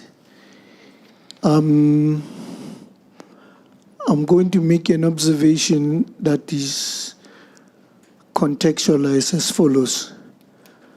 That the research industry within and without the government is defined by a very difficult and tectonic changes that are happening internationally. For instance, the the changes in economic senses between the north, the conceptual north, and the southern north, the conceptual south. Noting that, contextualizing that, noting the sponsors of this research, who are mainly from the conceptual north. And I'm noting for the fact that this research is, from the introduction that we heard in the morning, it is actually based in the conceptual south, particularly us in South Africa, and with our supporters from Kenya and like that. My question is based on the fact that it is a forever problem that we don't have money in research. And throughout my involvement as a researcher in the Department of Education, the only response that I always got from my strategic managers is that we don't have resources, particularly money. And the data also indicates that those who are doing economic activities in our country normally leave research, be it education or any otherwise, always leave them in the mother continent, mother country. So my question is basically saying, how in this particular context are we going to try to focus on research in the conceptual south to be able to be provided with resources to be able to succeed? Because from the northwest, I can classically tell you that most of our projects that are part of the departmental research and evaluation plan are not completed on the basis of shortage of resources, both human and financial. So how are we going to shift away from, I'm sorry to use this language, to keep on depending on our begging? I'm not using those words with an intention to demean and to belittle the support that we get from those who have sponsored this research. It is only we are facing real situation. The NDP is going to fail from the transformation of research, especially in the provinces that are peripheral. And I don't like my prediction. I don't like it. Thank you. Okay, thank you for that question. Do we still not have another input or question?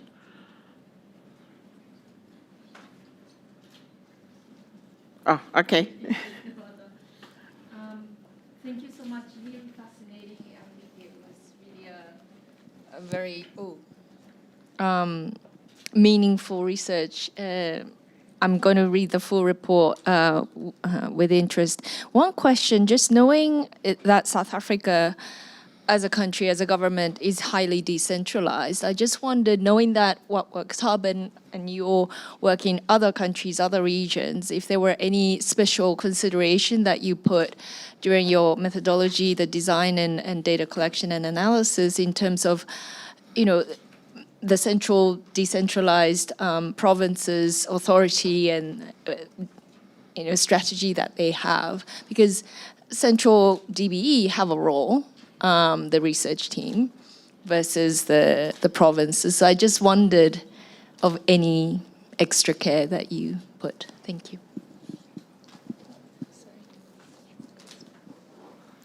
All right. Okay, we are at 2 questions for now. I think we can take responses and then we will try again if anything online. Yeah, let's take the third one because I had said 3 at a time. We have 2 from the floor. Let's take, just give Lesang the mic.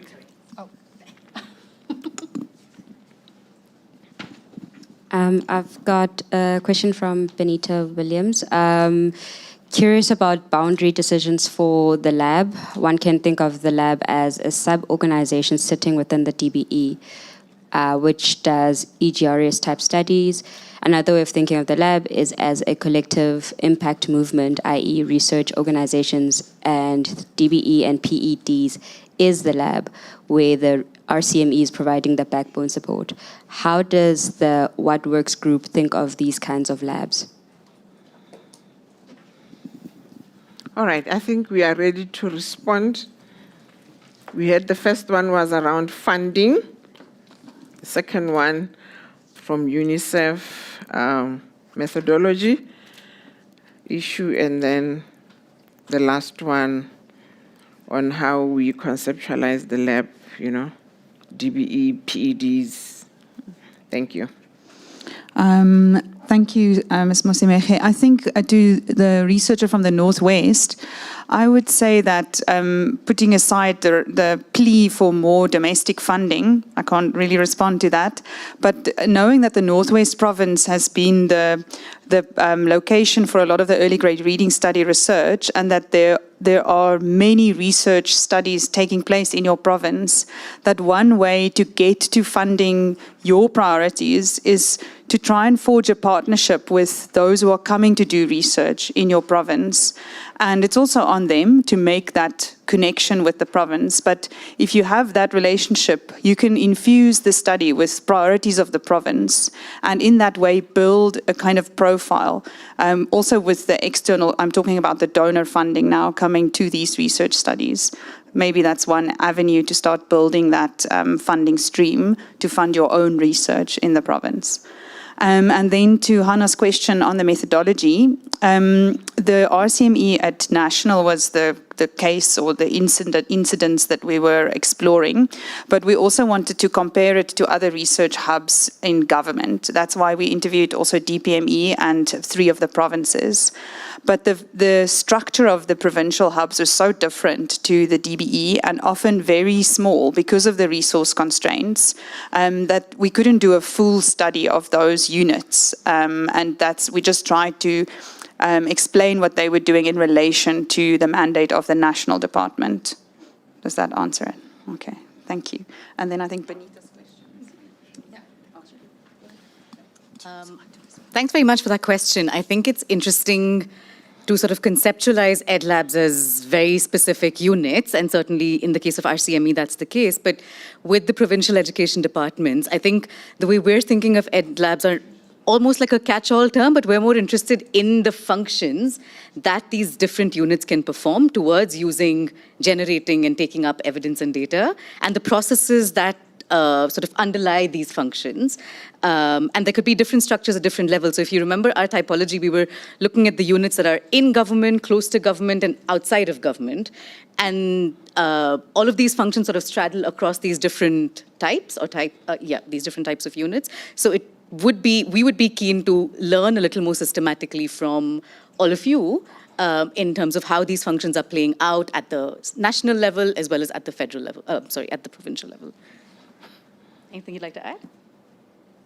Yeah, I guess just in terms of, we would like to sort of focus on the function and especially on the ways in which also implementation gets involved. So that also brings in sort of more of the provincial level as well. And so, we would be keen to see how these units function independently as ed labs, but also how this ecosystem also, in a sense, functions as an ed lab. So I think that question, it almost answers itself in a sense. It's, we would exactly like to see also that ecosystem and how that functions. And then just adding to that, I think on the question of local funding, I have been encouraged actually to see 2 things.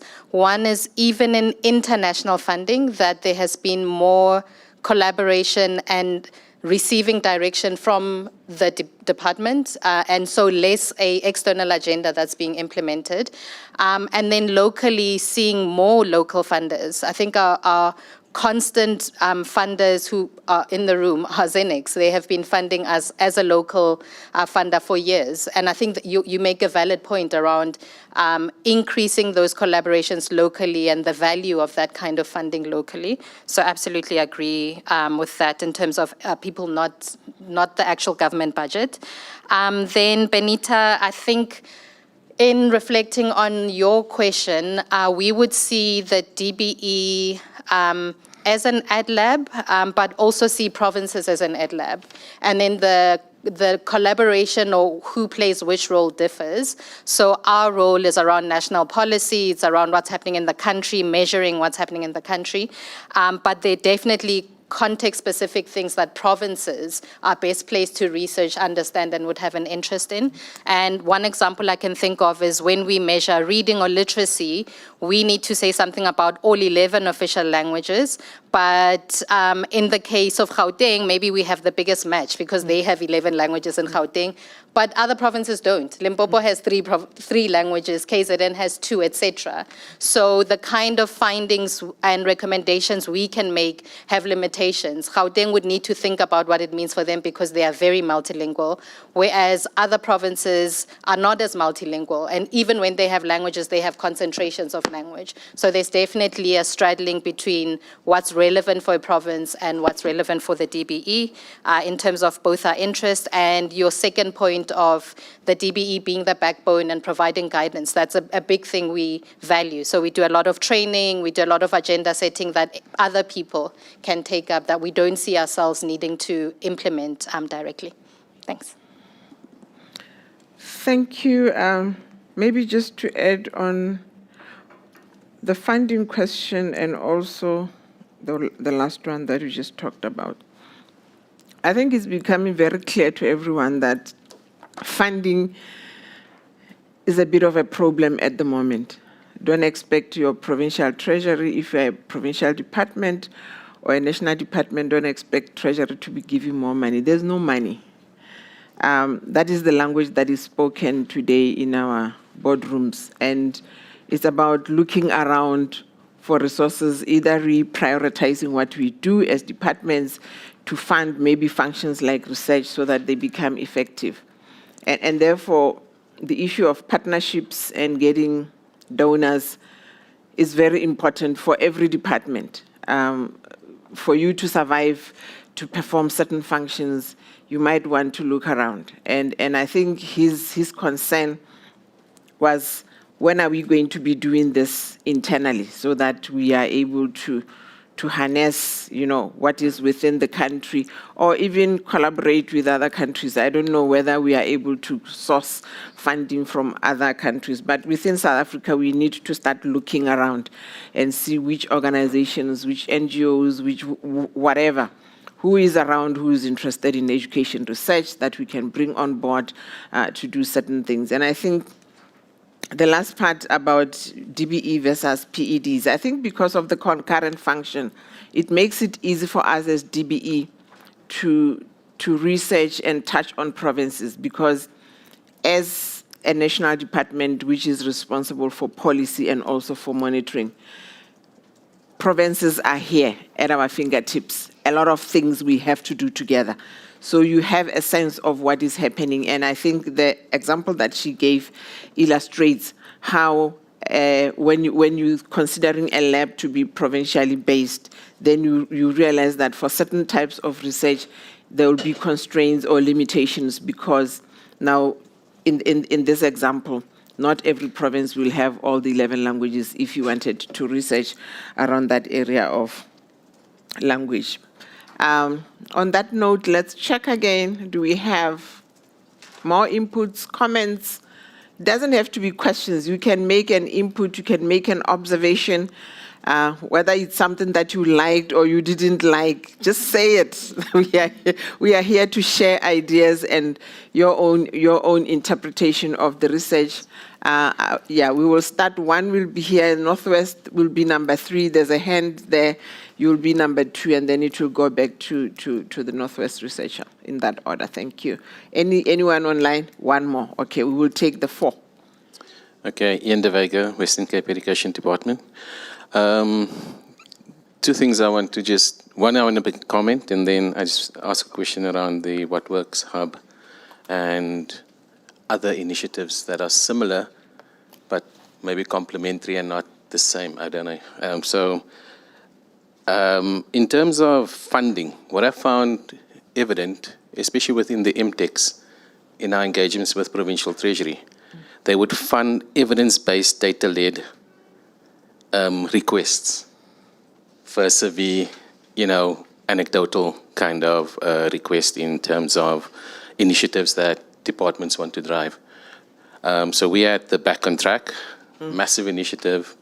It's a multi-million rand kind of initiative, largest recovery plan from learning crisis in the country. And it came under a lot of stick because of the cost implication. But when we showed the evidence that it's actually improving learning outcomes through study done by RECEP, we basically then got the funding on the back of that. So using the evidence in your ask is quite valuable. Then there are other initiatives like the Global Education Policy Dashboard, driven by the World Bank. And there's several other initiatives similar to this. How does the What Works Hub, I've got a sense of how it actually complements, because I think you have a randomized control trial approach versus an intervention where, it's really working towards a framework. But that's my interpretation. I'm not sure if it's complementary or the same. So if we're doing, let's say, Western Cape is driving a global education policy dashboard, how does that then complement with What Works Hub? So those are the two questions. Thanks. The second is in the middle.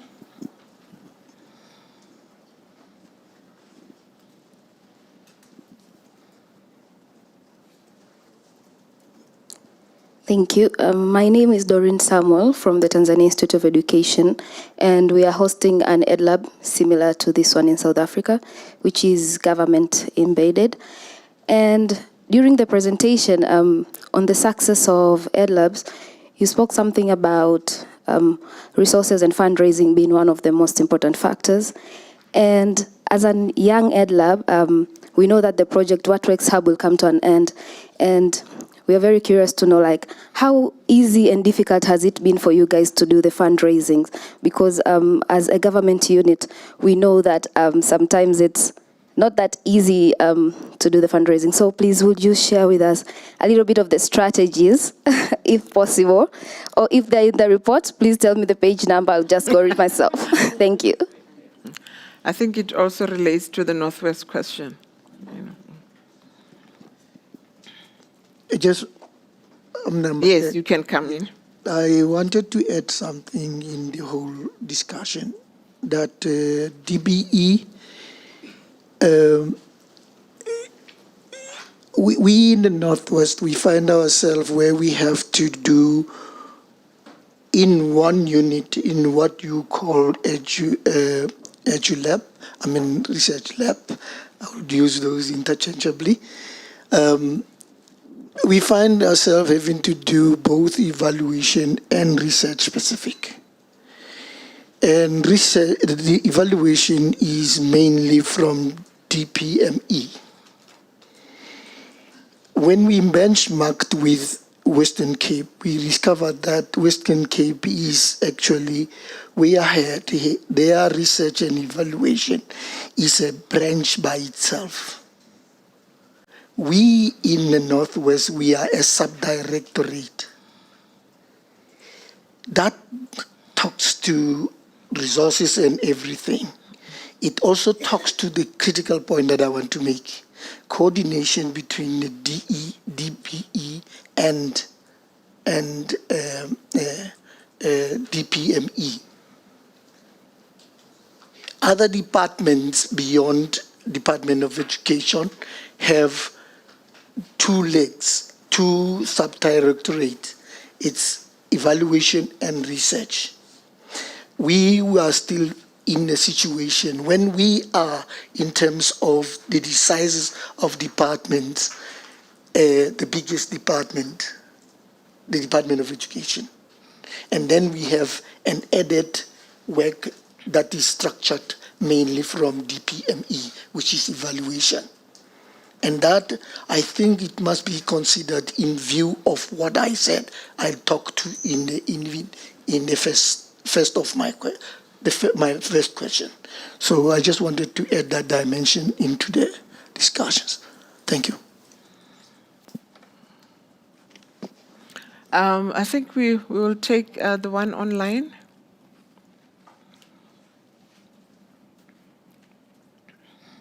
This is another question around funding.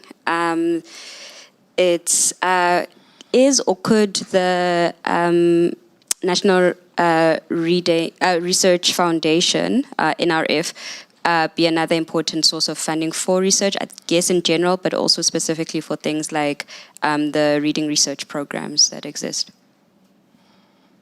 Thank you for the 4 questions and comments. I will allow the presenters to come in any order. Where did we start? Western Cape. Western Cape made an observation and then asked the 2 ladies Yes. from What Works Hub to ask Great. a question to clarify something. Great, and I think we may both have a point to chip in on here, but first, just to your point about how the importance of evidence in actually galvanizing support to get funding, I think that's a really excellent and important note that you made there. In terms of sort of the role and position of the What Works Hub, no, we are not, say, just an RCT-focused organization by any means. We're very interested in many different types of rigorous research, whether that's qualitative, whether that's quantitative, whether that's mixed methods. Part of our work is commissioning research, and especially focused on implementation science. So this is trying to understand better where in implementation might things break down in many cases, or where might there be more opportunities, or where do we see success in implementation, and trying to understand that in a more systematic and rigorous way. So that's a sort of an area of direct research that we are doing. But then we also have 2 other important pillars of the work. So one is in evidence translation, so trying to see what are different ways that we can take existing and new research and evidence and clarify that, share that, disseminate that, translate that to different audiences to make that more accessible, usable. And then our final pillar, looking at evidence and data use. And so especially working with governments, in what ways do we see that data and evidence can be more effectively applied in the world? So these are sort of a number of different initiatives that we're looking at, and I'd say we are certainly complementary to many other existing initiatives.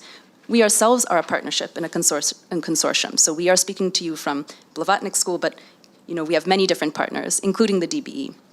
So I would say that we are definitely complementary to the Global Education Policy Dashboard, and I think we hope for a world in which this kind of data and evidence and research is being done by many different actors, and that we have a richer and richer data-rich and evidence-rich environment, which enriches the kind of conversation and learning that we all can be having collectively.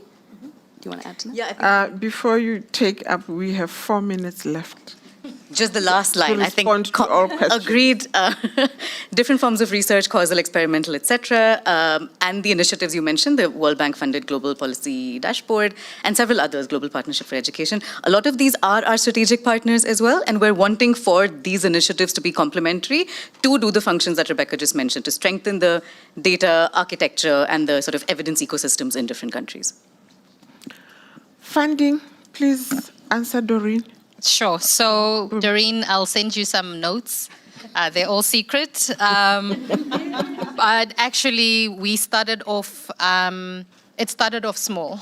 And it started off with country plans, actually with UNICEF, where they were signing a country plan with South Africa and including everyone. So for the social cohesion branch is what they want to do so across branches, and we were able to get some work in. And then, very interesting, once you have one funder, you can often then get to the second one. Then UNICEF spoke to Xenex, and because both of them are now willing to share the risk of funding, and even the amount becomes more doable. And over time, they have helped us approach other funders. And then I think the second thing is, as you do more work and they see you actually deliver the report, it's actually going to be public for real. We are going to share the data like we said we will do it. That often becomes the motivation for more work. And then I'd say have bold asks. So don't wait for year 6 when the hub is closing to think about what you're going to fund for the next couple of years. And then the last thing is on NRF, definitely an opportunity. They tend to do a lot of work in higher education, but we have an opportunity to approach them. And a funding source we've underutilized, but are increasingly using, is the ETDP CETA. They are the skills levy people that we pay our salaries to, a percent of our salaries, and then never actually go back to apply for money, etc. So I think that's one we can all do a bit more with. Thanks. Thanks, Boomfather. I think you've covered all the questions that were raised. Mr. Nzime, talk to Western Cape. Oh, you had already benchmarked with them, apart from the structural issues, which are really difficult for me to respond to from this platform, because at the end of the day, each department decides on how it follows the DPSA guidelines on reorganizing themselves, as you know, in terms of an organogram. But I think he's highlighted very important constraints, because when you talk resourcing, when you talk research, we can't just talk about money. The element of human resources came up, and we must talk about resourcing in general so that we encompass all the issues that are important in us being able to do that research. So yes, speak to Mpumi about funding, point you in the right direction, and yeah, we will then just continue negotiating in your provincial department to have more people, more human resources, so that you are able to do your work. I think that rounds up this session. We are moving to the plenary, to the panel discussion.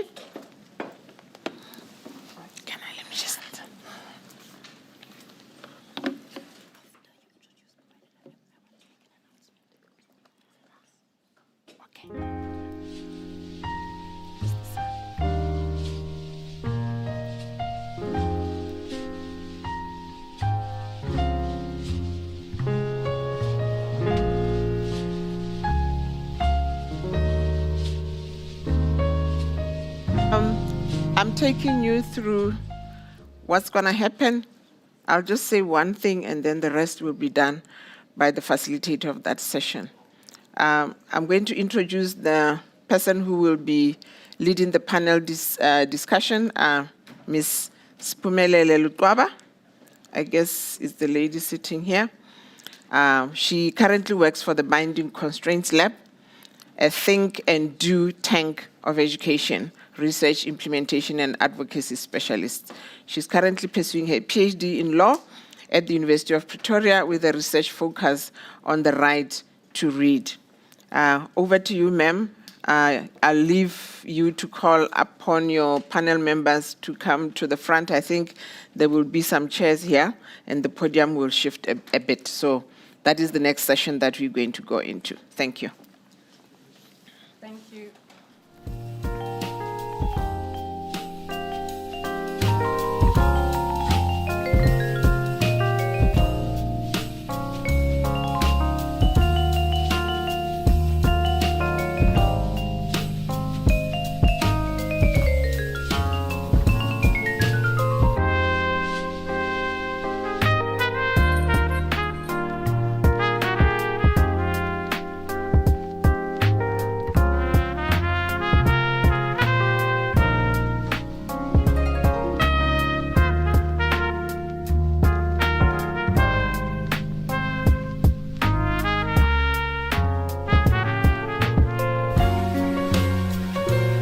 Where's our other?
Afternoon, everybody. It's my absolute pleasure to chair this panel.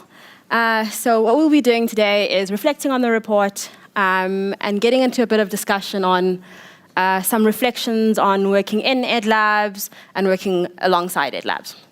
I'm not going to introduce my esteemed panelists today. They'd prefer to introduce themselves, and so we're just going to jump right into the questions, and if you could just introduce yourself before you answer the first question. I'm going to start with my immediate left, with Ian. So there's been a lot in reflection around the kind of mismatch between the province and national, right? Does it feel like real collaboration? Whose priorities are being prioritized when this research is doing?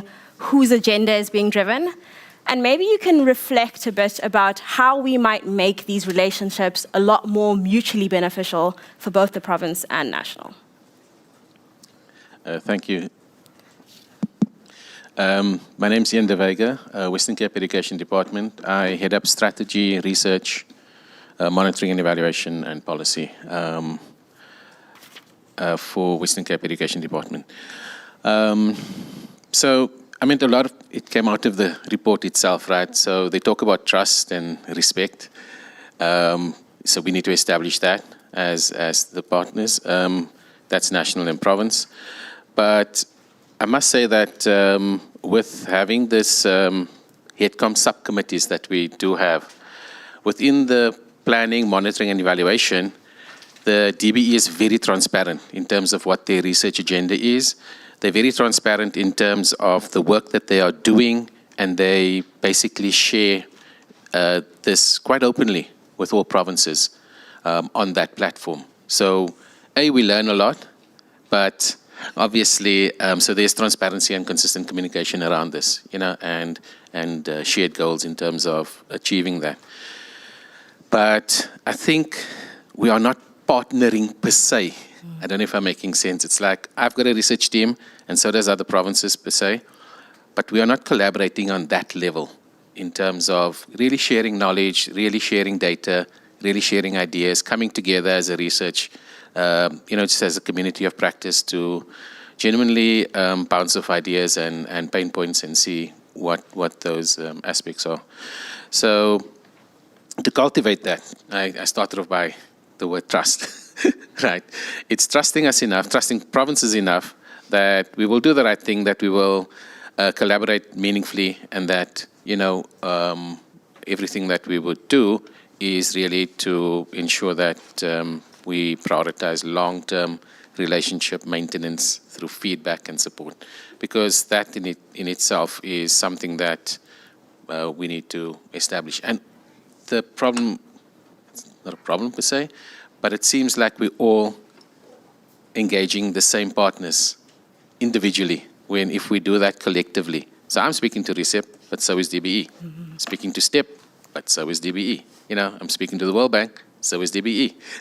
Speaking to UNICEF, so is DBE. But we have different conversations at different times. And so it's how do we pull all of this together into a more meaningful approach and way. But like I said, the report highlights almost everything I just said now. Thanks. And maybe, Faith, you could come in here. Ian talks quite a bit about like trust and, you know, trust from national with the provinces to do the right thing. I mean, do you have the same reflection that trust is a big issue? I think what's really interesting is that you're not only speaking to the same people, but you're interested in a lot of the same things. So early grade reading is really big in Gauteng. There's a lot of stuff happening right now with grade R in that program, and there's a lot of learnings going around. But again, what is hindering better collaboration, especially if there's a lot of data you could be shared, a lot of lessons that could be shared between you, and like what is hindering this tighter relationship between the DBE? Thank you. Good afternoon, colleagues. It's after 12. Okay. My name is Faith Lindiwe Shabalala. I'm the Director for Education Research and Knowledge Management in the Gauteng Department of Education. We are separated from the M&E Directorate. Unlike what my colleagues said, they're from the Northwest. So it's a fully fledged directorate for M&E and a fully fledged directorate for education research and knowledge management, all under the branch planning and systems. So that is where we work. And with regards to the collaboration between the GDE and DBE, it doesn't bother us that much because as much as we are supporting the DBE programs because we are under DBE as the province, we have our own mandate. You asked about the priority, the agenda, and all that. So we've got our own priorities, the strategic goals that we are supporting. And as much as we work together with DBE, haven't seen their research agenda, but we've got our own research agenda that is informed by our strategic goals. And the relationship that we have with DBE, it becomes a relationship where maybe we need more skills. Because in Gauteng, I would say we are different from what the colleague from Northwest indicated. Our directorate for research is quite big. We started being 2 researchers. It was the director and myself being the CES. And then the third person was the deputy director for the knowledge management.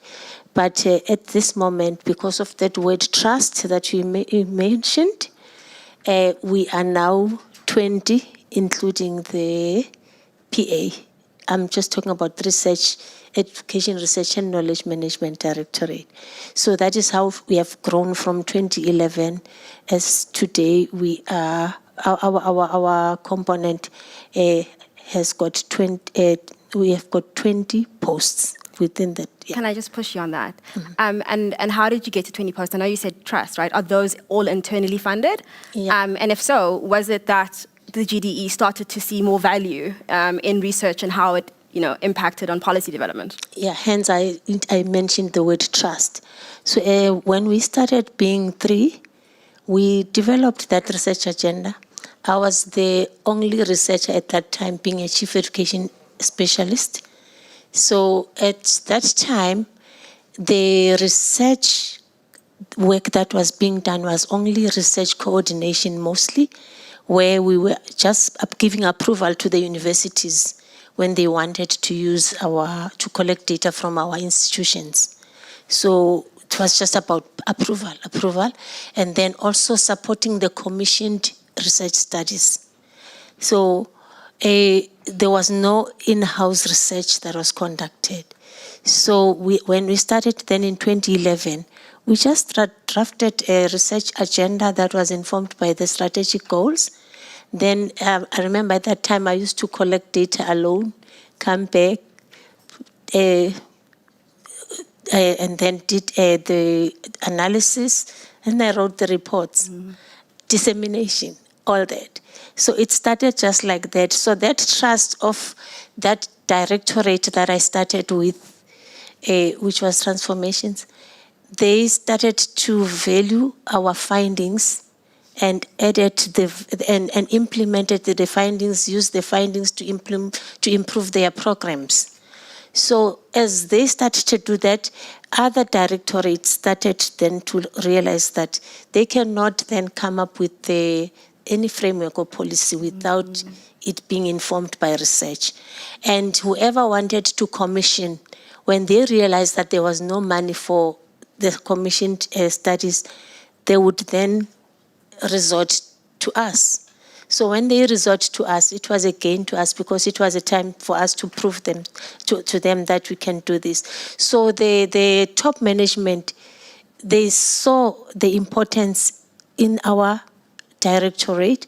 Then we started to negotiate with HR at Organizational Development OD Directorate, where then we started to request the additional staff, and we were able to motivate why we needed those colleagues, and I remember we then got I got one DCS under me, then we grew. And then we got the new directorate, which was not sub-directorate, which was education research, which now had to focus on what is happening inside the classroom. There it's a CES, Chief Education Specialist, and 5 Deputy Education Specialists. So those ones, they are looking at what is happening inside the classroom, looking at the study like the ORF is done through them, through their support, any study that has to do with teaching and learning of mathematics, language. And then the research coordination sub-directorate was the only one now that was focusing on the processing of the university requests.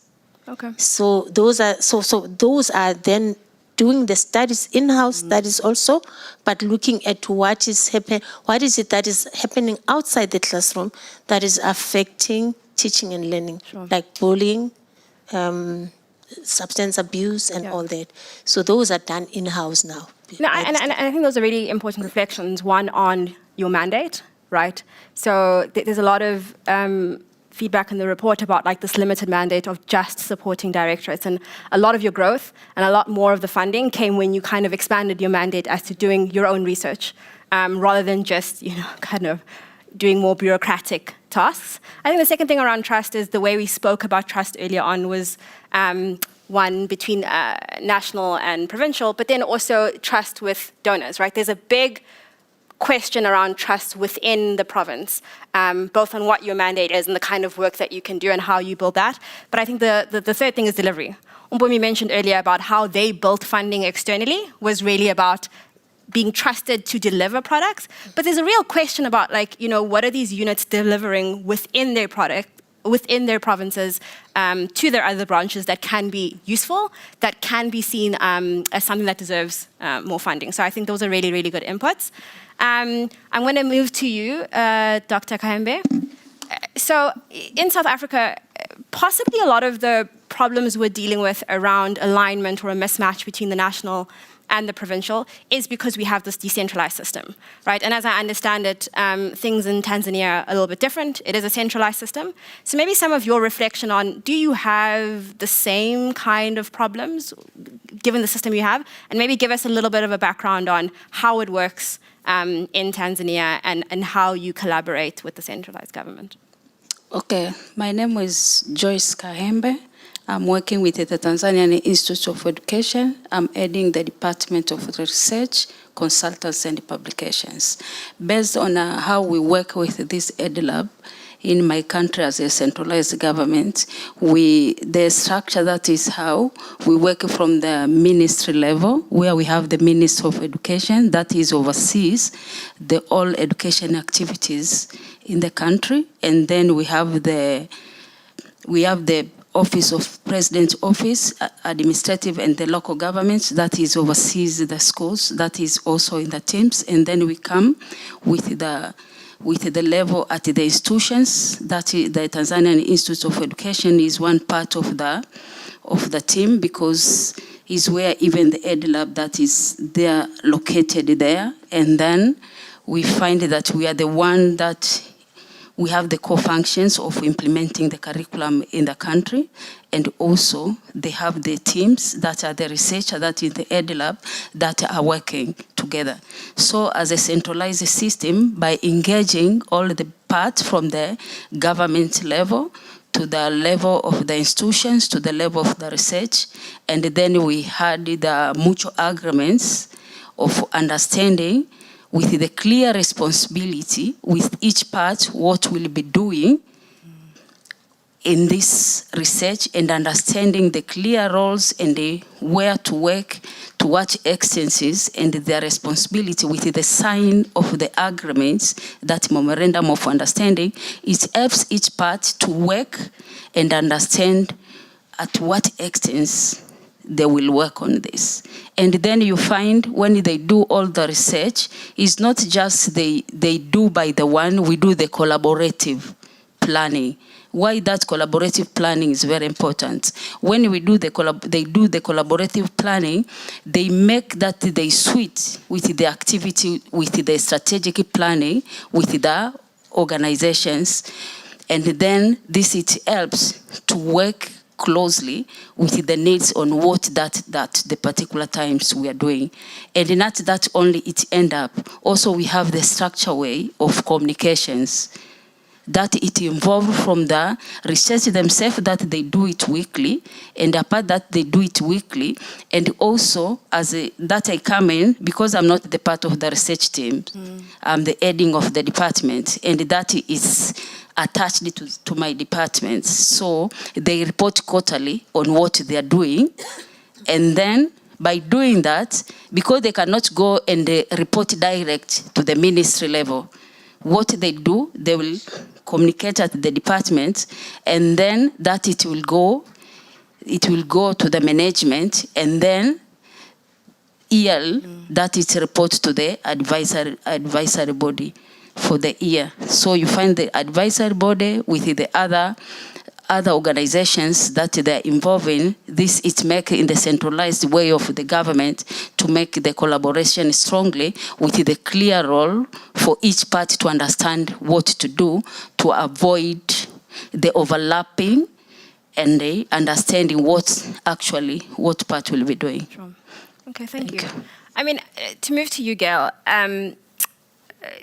Joy spoke quite a bit about collaboration, and you, alongside with the Xenix Foundation, have a long history working on reading in particular in the country and collaborating with the provinces, national. I mean, do you have, with all the good collaboration you've experienced, do you have any examples of where evidence-based research has been able to uncover policy gaps? And just to challenge you even further, where they've actually been addressed, so something's been done about it because of the evidence that's come up.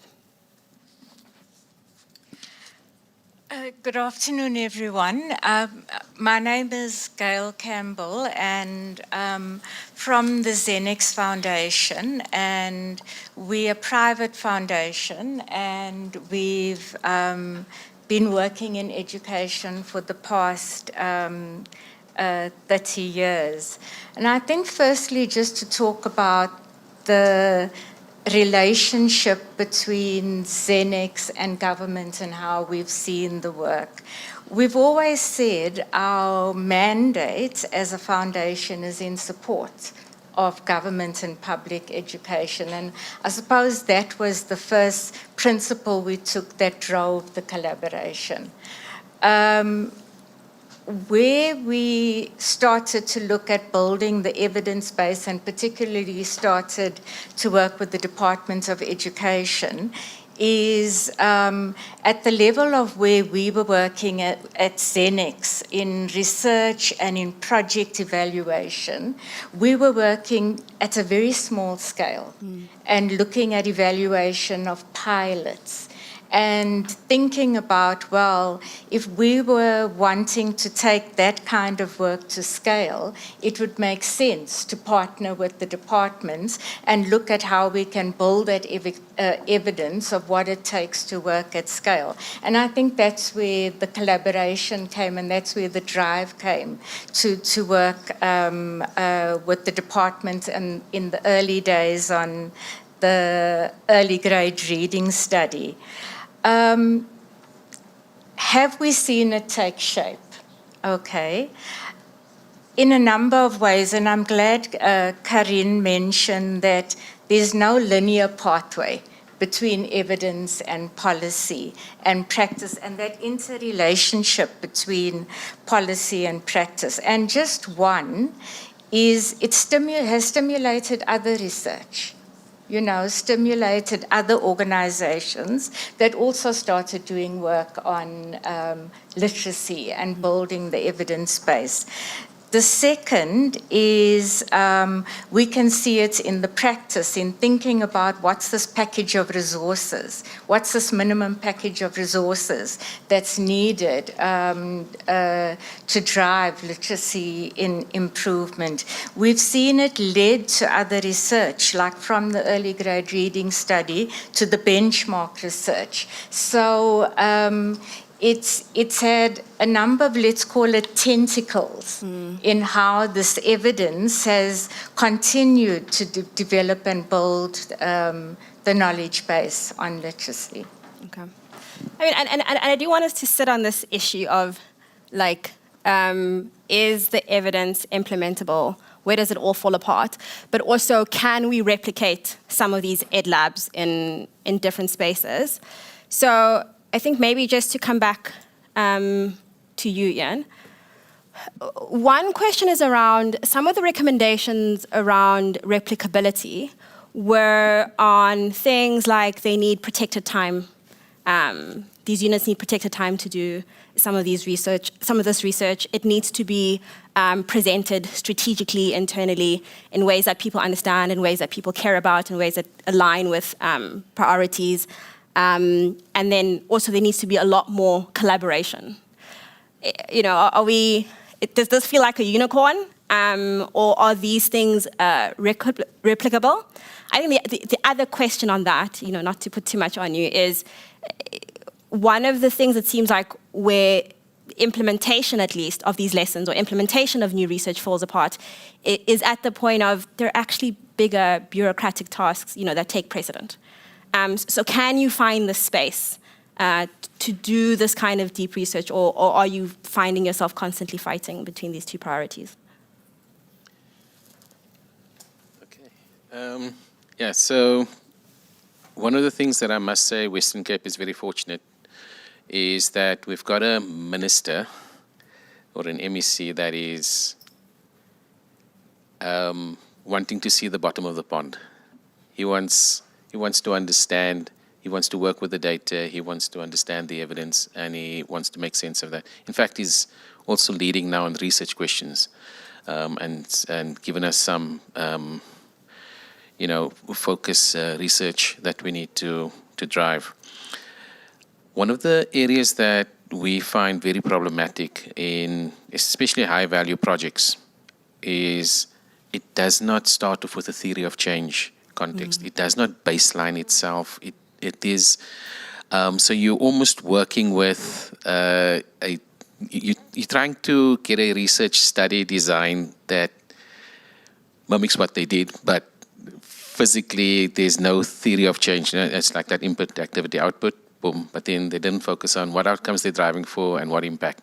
And therefore, not having that in place makes it difficult to kind of get an evidence-based approach. Yeah. So the frameworks and that we use for evaluation must then kind of complement the fact that it lacks that.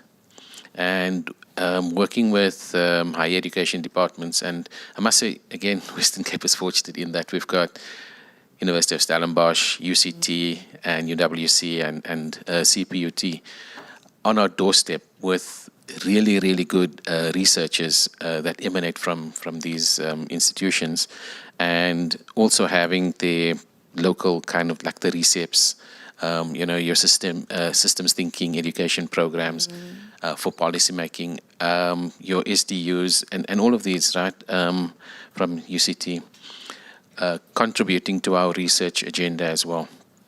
And so, in answering your question, a lot of what we're trying to do as an organization is be evidence-led or evidence-based and data-led. So, and we've got a rich data source that we can pull from with running the systemics, which is an independent study.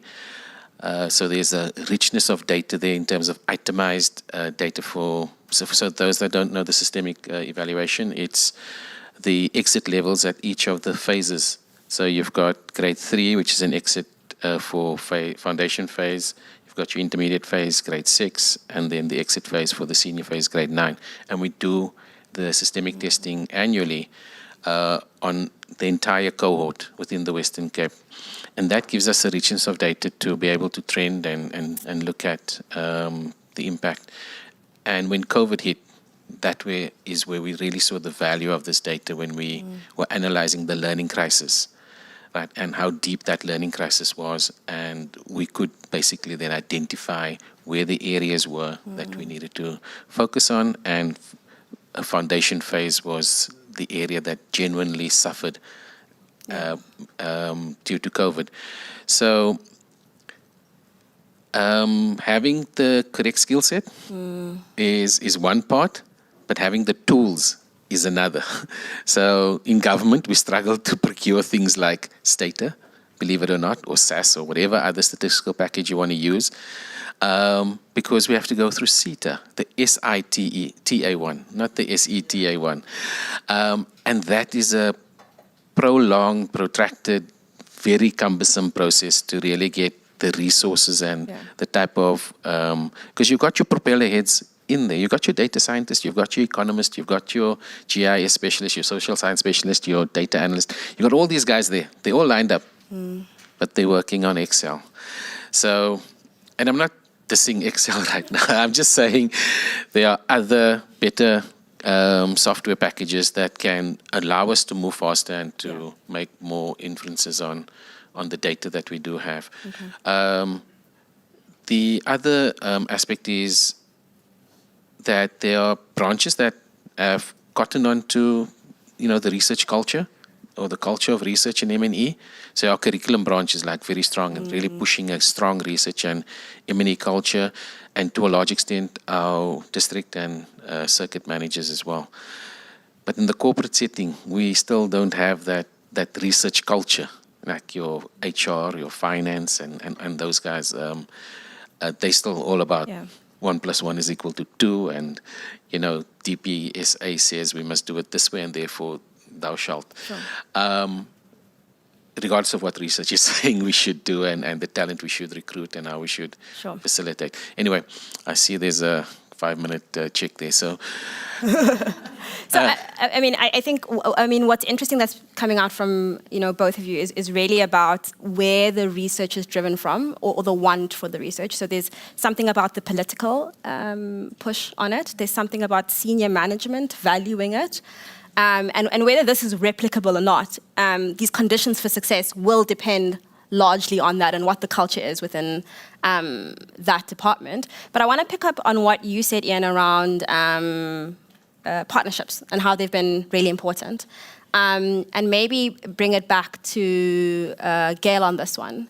On, what does it practically look like to have these, these evidence-building partnerships, right, between either national, provincial, and these important players, and maybe give practical examples of some that you've been able to form. Well, let me first say the way more and more funders are working now is in a partnership approach, and not seeing funders as simply coming in with a resource that's funding, but coming in as a thinking partner and coming in wanting to walk the journey and understand if there's problems, how can we resolve these problems together. And in fact, in terms, if we look at trends in funding in South Africa, there's now more and more funders that are getting involved in funding research and working in partnership with governments. And that's a very important thing to remember about that. The partnership must be on the basis of learning and sharing together, rather than one party bringing in funding and then walking away and waiting for the report at the end. So I think that's been an important, the growth of funding, but also looking at the partnership. Certainly what's come out of all this evidence, and a number of the partners are sitting here, is it actually has led to a collaboration amongst funders, where because of the evidence that's been built up, we created a pool of funding where we're starting to work in 3 provinces. And we deliberately said in the way we wanted to work, it had to be evidence-led. And a lot of the work that has been done by the departments and in provinces has actually informed the design of what's going to happen in the 3 provinces that we going to work in. But I just want to say one last thing, and that's probably something I'm talking to us as funders about. It really struck me in the report, the issue about the relationship that funders have more with national and less so with provinces. And what struck me is, well, first of all, building a long relationship, creates an environment of trust and possibly then more collaboration and more funding. But it was something that we need to think about also, that from many provinces, and I'm particularly reflecting from the colleague in Northwest, we haven't made a reach out, and some of the provinces don't know the funding networks that exist. So that's something that we need to take back and think about in how we work and how we can also stimulate research that is provincially led and led by provincial needs. But also something else that we need to do is we need to be advocates to other donors. There's like a small pool of current donors who are funding research at the moment. And I think we can do more to advocate and bring more funding partners to the table. I think maybe one last question is to you, Joyce. I mean, there's a lot about collaborations and how we can make them stronger. And earlier, Umpumi was saying that a lot of the growth in their own unit has been these seconded posts, and that's been built through these funded relationships. Maybe if you can reflect on what are some of the essential skills that you're missing in your own EdLab, and do you think you could do something around collaboration, maybe with universities, with external stakeholders, and with funders to fill some of those gaps that you may be missing? Okay, thank you for the questions. As the EdLab that they're working on my country, and what I can find, you find now once they're doing as is the centralized system in my country, they have to do the research in the larger scale. If they're doing that, the research in the larger scales, and that you find the people that are in the departments, that they are the researchers in the departments, they cannot do the research by themselves.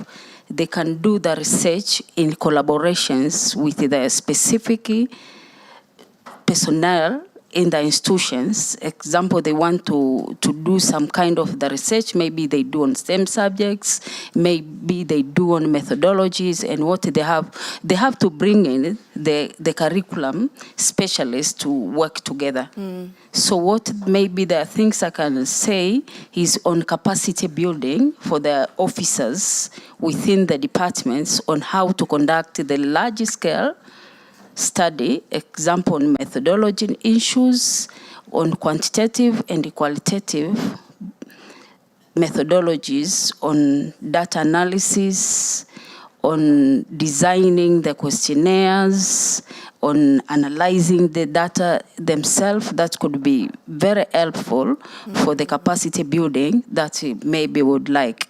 And then the other issues also on searching more, because for this to be sustainable, also we need also for we as the institutes also, we need to have we need to have the capacity also for conducting more the research beyond that institutions by collaborating maybe far away. Example, instead of just doing the national, example, you find like now we have the big issues of the foundation, making the foundation of early reading, and that you find for the different countries. The Kenya might be having the same, Botswana, South Africa. So if maybe we collaborating with the other parts, it might be helpful to learn from each other with the practices that they are employing. Also, sure, with having the solutions, also will be capacitating the internal staffs to conduct more research on it. And I think that's a good place to open up to. We have other colleagues here from Kenya and Botswana. I would love it if you gave a brief, kind of reflection on the report as a whole. But what would be really nice to hear from you is something that came out quite a bit in the report is around the lag between the development of this evidence and then any kind of implementation. And interestingly, at the same time, what came up was like, oh, why have you been doing this for 10 years, right? Like, we know, right? But I think something interesting about how something is relevant to you is that, there's so many rich lessons coming out of this research over these years, and very different depending on what you're implementing, how you're implementing. There's the minimum package, there's coaching, there's a bunch of things on what does, the longitudinal impacts look like. And so I think we have this tension around, there's a gap between building the evidence and implementing something. At the same time, we want quick research that's, that's fresh and available to us right now. And maybe some of your own reflections on some of the work you do. Do you have the same kind of gap? Do you have the same kind of tensions of what are you researching versus what are you implementing? Is it easier in your context to move from evidence into some kind of implementation? You don't have the same tensions? Thank you.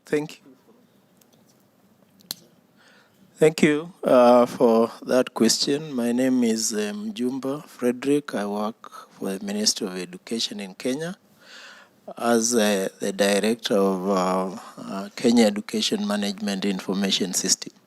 I find this whole scenario here and the reporting very different from what we do in Kenya. Kenya has various organizations, and one of their functions is research. So the research itself is not really centralized to say that now this is what we are implementing, this is what we are not implementing. But Kenya has a centralized policy-making organ. So there is a directorate charged with the responsibilities of making policies and ensuring that they are implemented over. And the process of doing that, then they call all these organizations, look at the researches they have done, and see where is it that they can be able to implement and put it in policy for action. So the research itself is not central, but the way we are moving, we are coming to a situation where we are developing what is called the Education Evidence Hub within the Ministry of Education. And that is now where all these researches that are being done by other organizations will be domiciled, such that we are able now to see or focus on it being implemented going forward. But we do believe, and we've seen it happen, that the various organizations that have various responsibilities within government do implement research related to their mandate.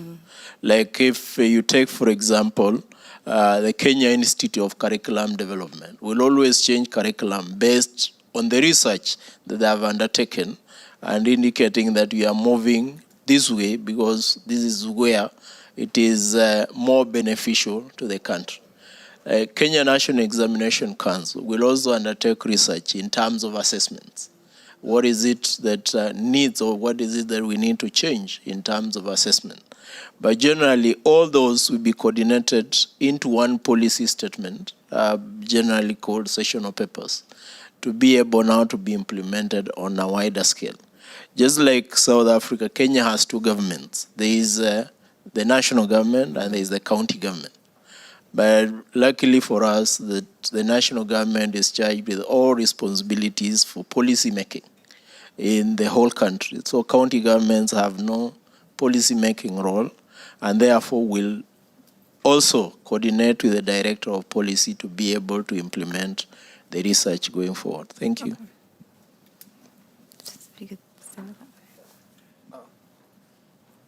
Thank you. Good afternoon, ladies and gentlemen. My name is Mujirampet. I'm from Botswana. I'm in the Director's Office in the Ministry of Child Welfare and Basic Education. It's like there are two ministries in one. But I deal with basic education. That would include several other departments like curriculum, like research, and even assessments. We call it BEC, Botswana Education Council. So I realize as we're talking that our challenges are unique to particular countries. Our challenge has been this.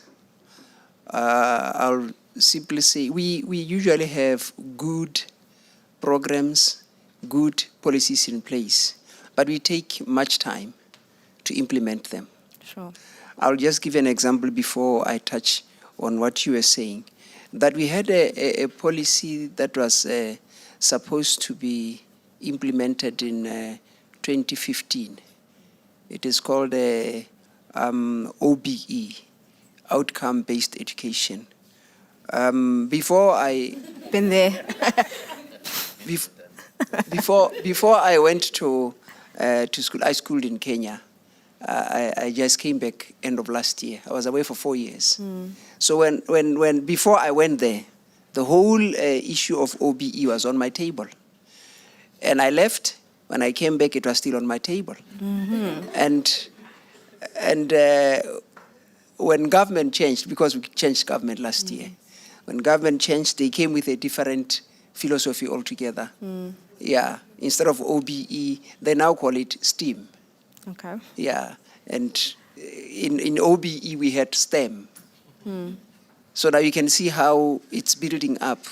Now, when STEAM came, it's like now we have to sort of reorganize our policies, reorganize our processes, and so on and so forth. Now, I have to say this, that when we talk about policy, we have a department that deals with policy in the Ministry of Basic Education, or in the Department of Basic Education, because the Ministry is Child Welfare and Basic Education. Now, if it's Basic Education, it is a department. And now we have, recently, as we have been restructuring, we have taken research and put it together with the other departments that work together, because it's like they've been in silos, and others will be doing research the other side, others doing the research, and it was not well coordinated. So we're trying to make it to get very coordinated as we speak. But let me get to this. One of the big challenges that we had was our programs were not coordinated very well. BEC, which is Botswana Education Council, will be doing their own research as far as assessment is concerned. Curriculum will be doing their own research as far as the gaps are in curriculum and in syllabi. And basic education will be doing some researches, most of them informed by the assessments that we do. Or we have got what you call an inspectorate. It's also part of basic education. When inspectorate does their inspections, they see gaps, especially in implementation of the programs or the policies that are supposed to be running down in the schools. So now, when they come back, they'll do their own research. But this has to be coordinated. I think that is our challenge. It's petite for our country, for Botswana. Because as you speak, I can see, people are more organized in certain areas. But I think we get in there. More so that we have been doing a lot of rationalization. I think we are getting there. Okay. And I'm glad because I'm part of the team that is rationalizing. I'm actually the co-chair of the team that is rationalizing. So I have to say this. We have been having this challenge that as far as basic learning is, we have been having a challenge there. The positive side of what has been happening in education is that we have got open doors for everybody to go to school. Education is free. But what they get inside there has been seriously wanting. Sure. You realize that from preschool, primary school, junior secondary school, it's just automatic promotion, okay? I understand here in South Africa, they go all the way. The first exam is matric. we have exam at standard 7, we have exam at Form 3. But from Form 3, that's when that people should qualify for the next level. But otherwise, all other levels, they qualify automatically, even though we have got assessments and exams. But now, when we come to Form 4, let me say it's been 100% all along, or to be specific, it's 99.5%, which is like 100% if you round it up. And when you get to Form 3, those that have to progress to Form 4, 33.3%. It's like 1/3. Yes. I'm talking about research. I'm looking at the slides that we have been presenting in Ethiopia. Yes. And it's a big concern. And the big concern is here. Simple literacy and numeracy, it's like, it's not foundational in our students. So now we have been trying to come up with some strategies and some reformations. We had something that we called ETSSP. I don't know if you know something like that. It's like Education and Training Sector Strategic Plan. It's been there for years. It's been there even before 2015. But it's like, it's now that we're waking up trying to say, how do we implement these things so that we can help our students? Because most of them, we lose them at Form 3. Hence, we end up having a lot of issues as far as those that are going on the wrong side of the law, because they're trying to survive. But I have to mention that we have got partners like Youth Impact and other partners, but I'll talk about Youth Impact because they are here. Yes, they have really helped us in going down to schools, especially with doing what kind of research has to be done to make sure that we see what the students need and to help them. They have got teams that they call SRCs, and these teams are the ones that help regions, that help teachers at school level, and they help students to grasp what they've not been grasping all along. So as we speak now, they have covered all the 10 regions. We've got 10 regions. They've covered the 10 regions. I think the last region they covered this year. And the results have been speaking for themselves. So I think our research, when it's coordinated very well, when controlled very well, it is fine. But government is seriously open-minded, or the ministry is seriously open-minded. Anyone who comes and say, I want to help you, because we realize we need help. Yeah, I think I can stop so far. Thank you. Thank you so much for your input. I mean, and just to just to stand in solidarity with you, I think you'd find that we're actually very similar in terms of, policies that should have been implemented 10 years ago, still sitting on the desk, things around coordination. And I really think if we did test all of our grade 3 learners to move on, we'd have exactly the same problem of maybe a third, being relevant for the next grade. So I think there's a lot more discussion to be had here with the South African colleagues on your similarities rather than it's very unique to your own country. We're going to close the panel discussion there, and we're going to open up for questions.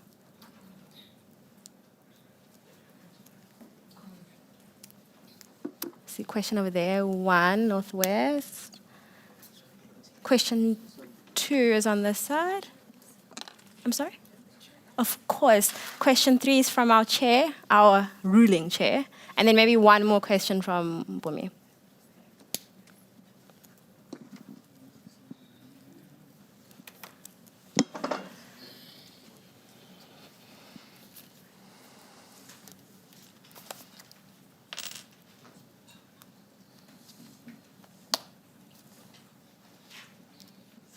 Do we have a mic on? Yeah. Okay, go ahead. I'm just making one quick comment to say that my own observation is that out of the discussions, what emerges being more probable is the art and the science of implementation again. That was the last part of it, because I was thinking in terms of research in relation to policy and policy in relation to improvement and improvement in terms of all other things. So I I'm just making that quick comment to say, again, the gathering here wanted to emphasize that the art of implementation is very important, but it is actually within the context of serious factors like resources and like that. But we are getting there. I'm hoping that I'm getting there. Thanks for that.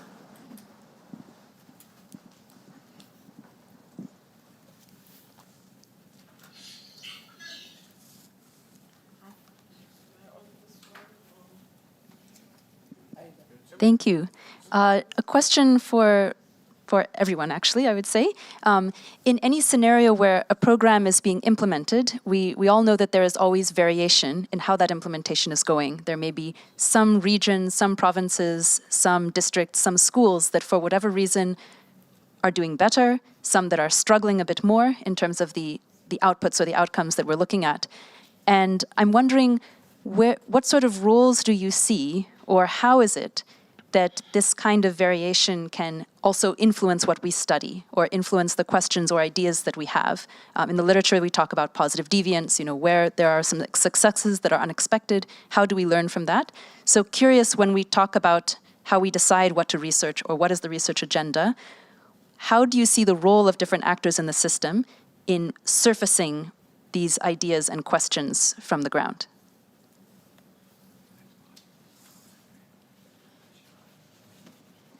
Okay.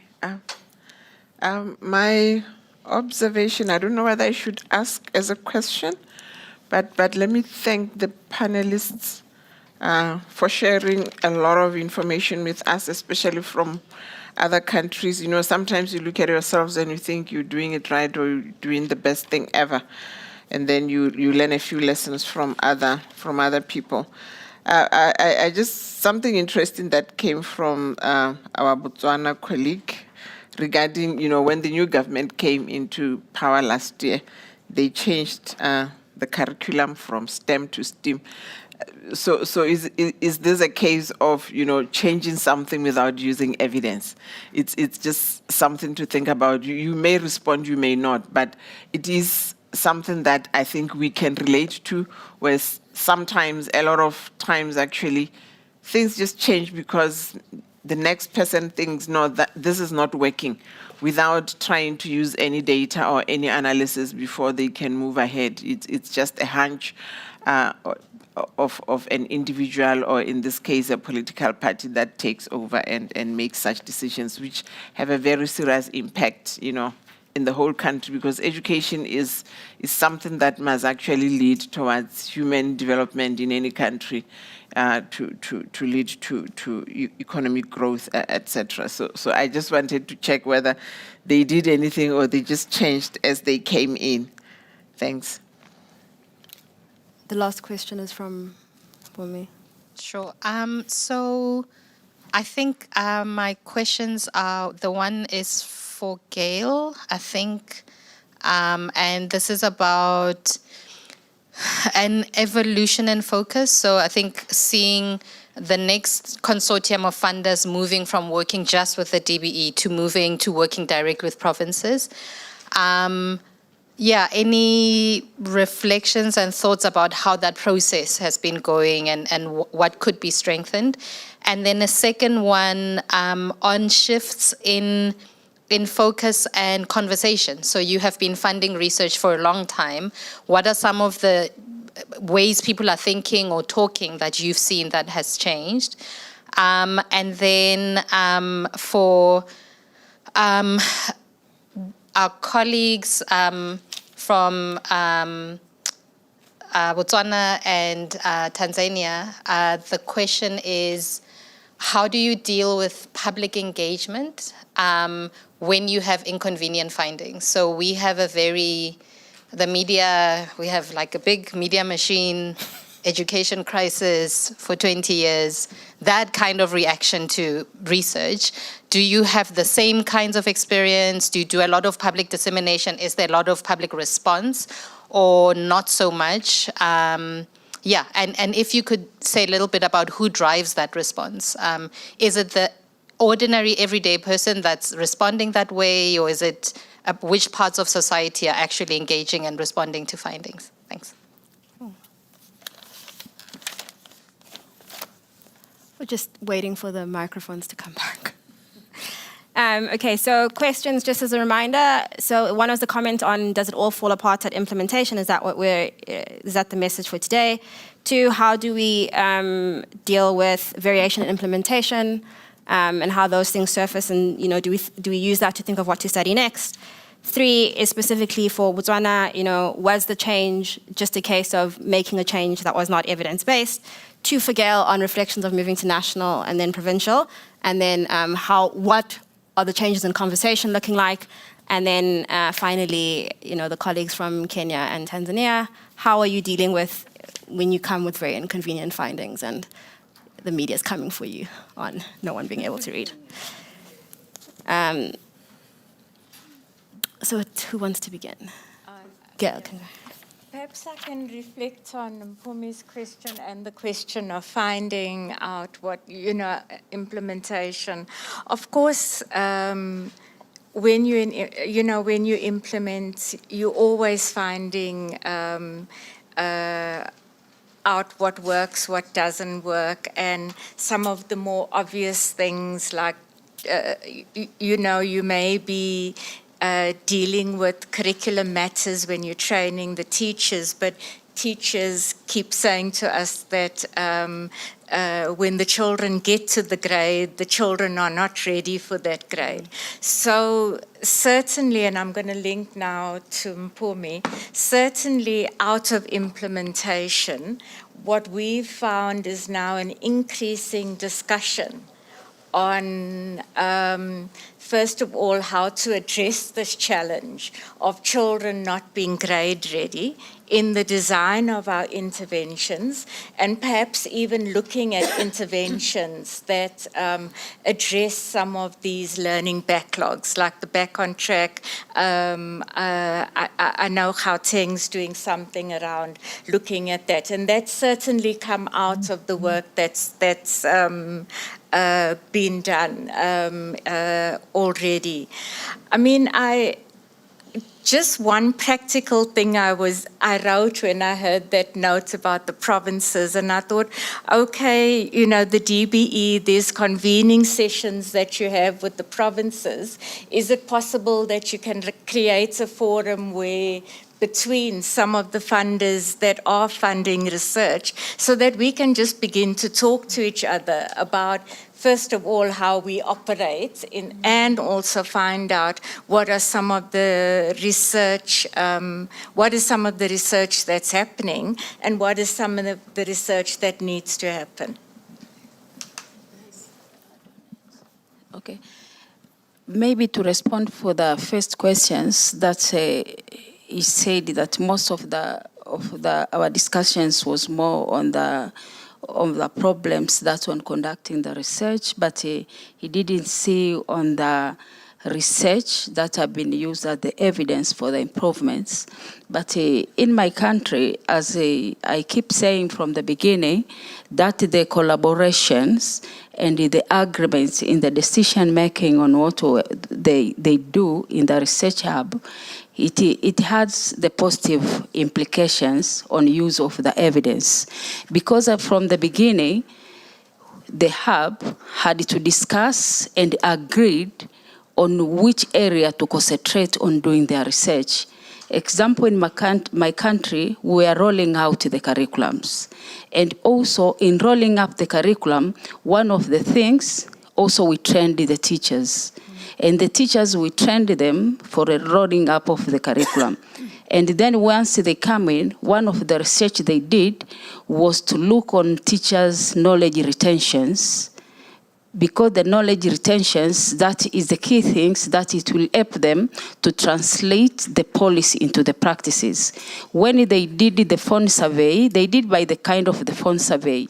Because most of the time you find most of this research with the scarcity of funds, sometimes they might think more on going to the field, collecting data with a lot of the enumerators, collecting data and everything that we find is expensive to conduct. But they did the randomized sampling with the teachers, with collaborating with the POLAG, and then we allocated the schools, they gather the data, and then they find their low knowledge retentions. And what does it mean?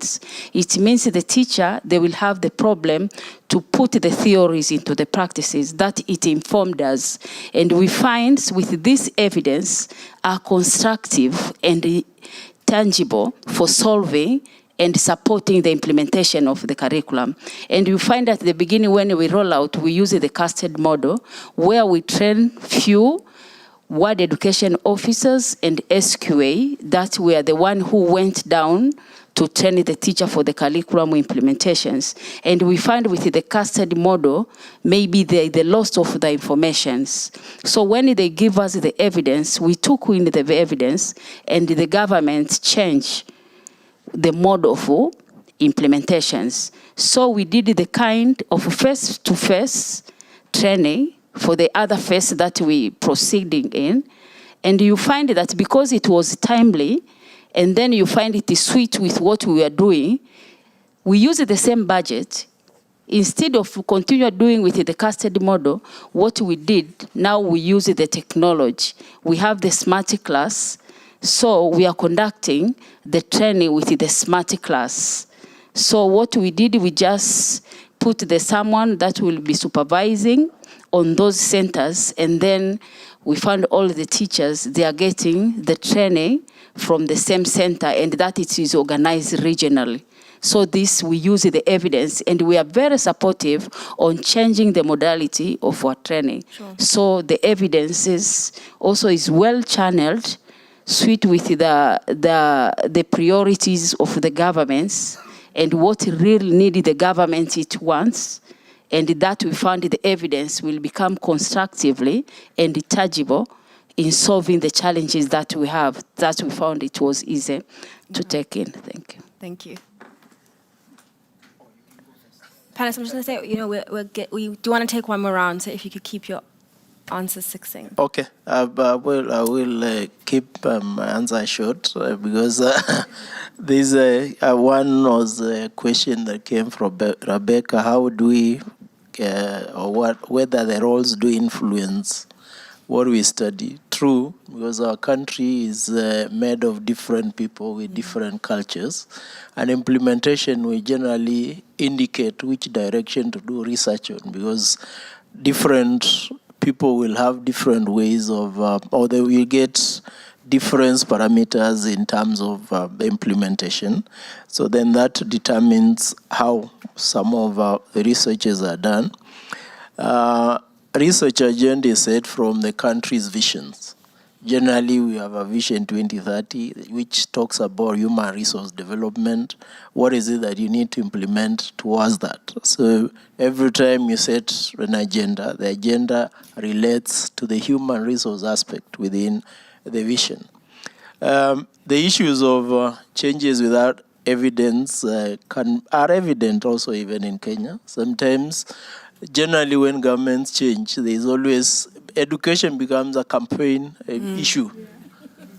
And we have heard that one specific one where, maybe the previous government thought that implementation of an element of education called junior school would be under secondary education.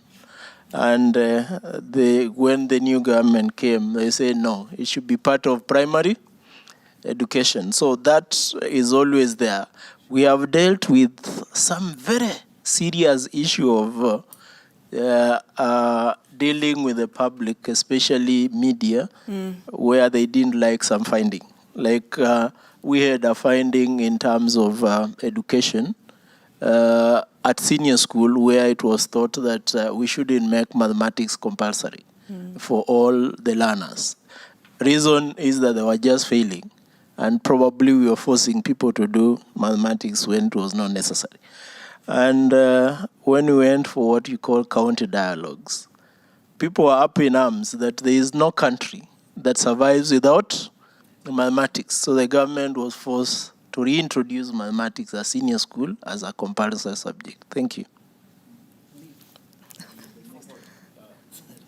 Thank you so much, ladies and gentlemen. I think I've got two short questions.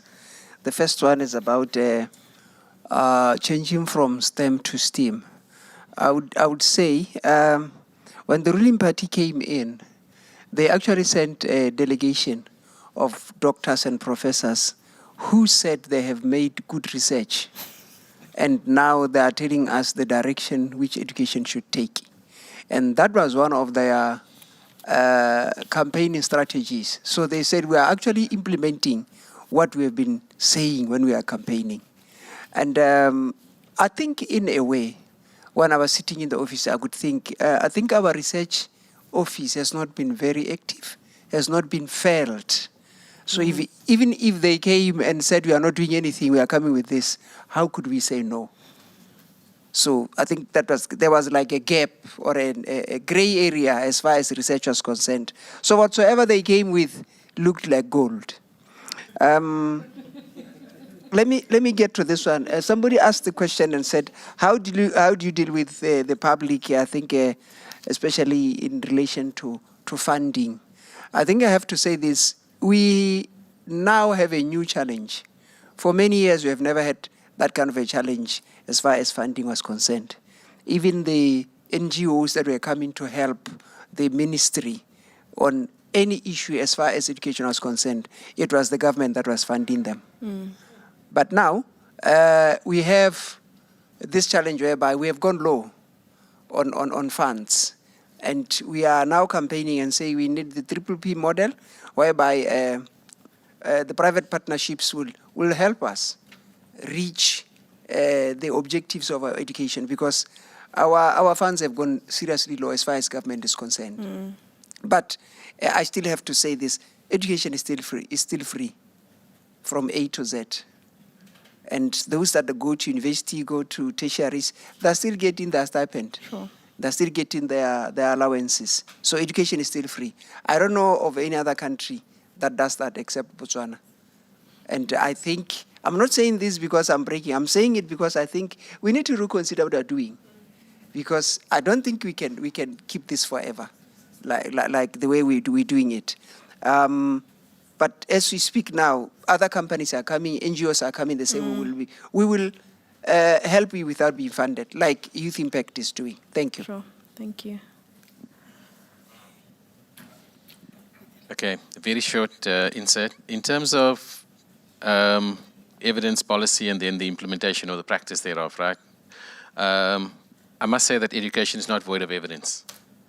Like, we've got a good evidence bank and a lot of research that we can pull from. We're also not void of policy. I mean, there's a lot of policy. Yes, there's policy gaps, but there's a lot of policies that regulates both education and children as well, in a large measure. In terms of practice, I mean, as an education department in this country, we try a lot of things, and we don't sustain them over time, right? So, but a lot of that sustainability is due to fiscal sustainability, the fact that there isn't fiscal sustainability, but we also don't learn from the lessons of our failures to be able to build on that going forward. And I'll end off with this because education is not just, and I'm going to read it because so education is not just another government service, but a fundamental human right.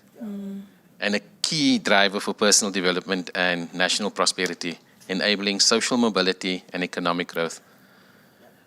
While the government plays a crucial role in providing and regulating education, it is deeply personal. It's a deeply personal investment that shapes an individual's future and the future of the entire nation. So, with that said, I must say that, the work that we do contributes to the future of our children, the future of this country, and the future of the economic growth. Thank you. Thanks. Okay. Yeah, I'm the last one, I think. Hello, is it on? Yeah. Oh, okay. Yeah, I can't hear myself. Yeah, I'm also going to touch on what my colleague from Western Cape indicated, the programs that are implemented and the impact on how we influence whatever is happening regarding the people that are affected directly by the findings. For every study that we conduct, because we always start with the desktop, considering the fact that there's a lot of information that is available, then before we move to empirical. But every study that we conduct, at the end of it, we develop a table of policy implications where we indicate the key findings and then the mitigations and then the directorate and the policy that is directly affected by those key findings. So that then when we disseminate, we are able to influence even the teacher development programs themselves. And we are also fortunate that we are closest to Zenex. So I think we are the most people are blessed to yeah. So some of the work that we do when we then have these meetings with them, as she indicated, we walk together with them. So as we walk together with them, we're able also to give our input in our discussions with them. And then we've been blessed now of late that the Premier now has shown interest also. So the Premier's office has requested all the departments to come up with the mapping. So where we have come up with the mapping where we map up all the studies that we have conducted, come up with the key findings in relation to the strategic goals that we have, so that we can see this part of thumb-sucking the program to say what informed priority number 4 that came in the 7th administration.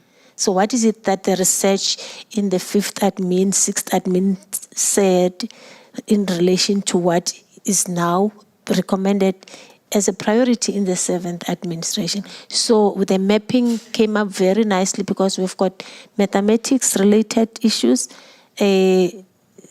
substance abuse, all that. So whatever priority is informed by that mapping that we did for the 5th and the 6th administration.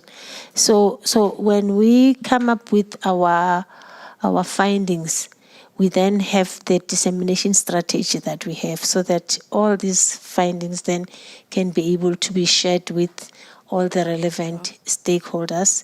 At the moment, the challenge that we have is sometimes, research is on its own, and then there's curriculum, directorate, school safety, and all that. So sometimes some of them don't value. They think we are disturbing them when we want to share the findings, and because they are busy with important things that they regard as important. So we are still trying to make sure that we earn trust from that one, and also to improve on that one. Before we conduct a study, at the proposal stage, we have a roundtable discussion with those people who are in that particular program, so that whatever we focus on as research questions, it responds to the challenges that they are facing, so that when we come up with the findings, at least they talk to what they are facing at that time. Thank you. Well, I'm going to thank my panel. I'm not going to make an attempt to summarize because the timekeepers are looking at me in an awful way. But I do think what's really the important things that have come out of this conversation, and what was at least important to me, was to say that, the good work of the EdLab it's not a unicorn. There are many things that we can replicate. And some of the things that have come up is one, how do we make the center hold? So there's a lot about the kind of political will driving it, the drive at the senior management level, and to change the culture of the different departments. I think the second one is around how do you build trust and collaboration? And that's really about internally collaborating, presenting your findings, but also externally. How do we use donors, universities, etc., to fill some of the skills gap and some of the financial constraints we are facing? And then I think lastly is delivering on what you said you would do, but also on reports that are very useful to the people that you're delivering them to, that are context specific, and somehow can be taken up, whether as a whole or in pieces that are useful for different parts of policy. So let's give our panel a round of applause. I'm going to hand over to the all-knowing chair at this point.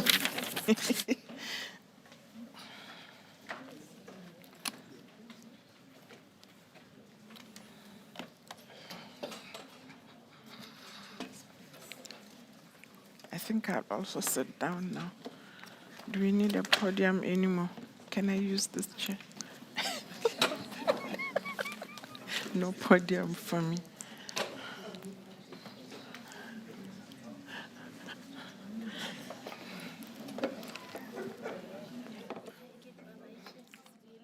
Why are we all disappearing?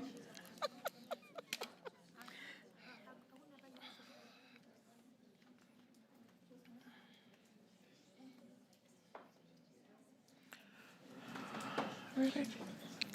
Okay. Let me thank the chair or the leader of the panel. Yeah, for the deliberations and the sharing of experiences by colleagues from within South Africa and also from other countries. We are almost at the end of the program, and I think we've learned a lot from what the colleagues have shared with us. Now we come to that part of the day where we need to thank everyone. So I don't know whether I should thank people before I kind of give my other comments or closing remarks related to what we've done. But let me thank people so that I don't forget. Just give me, I don't know what's happening here.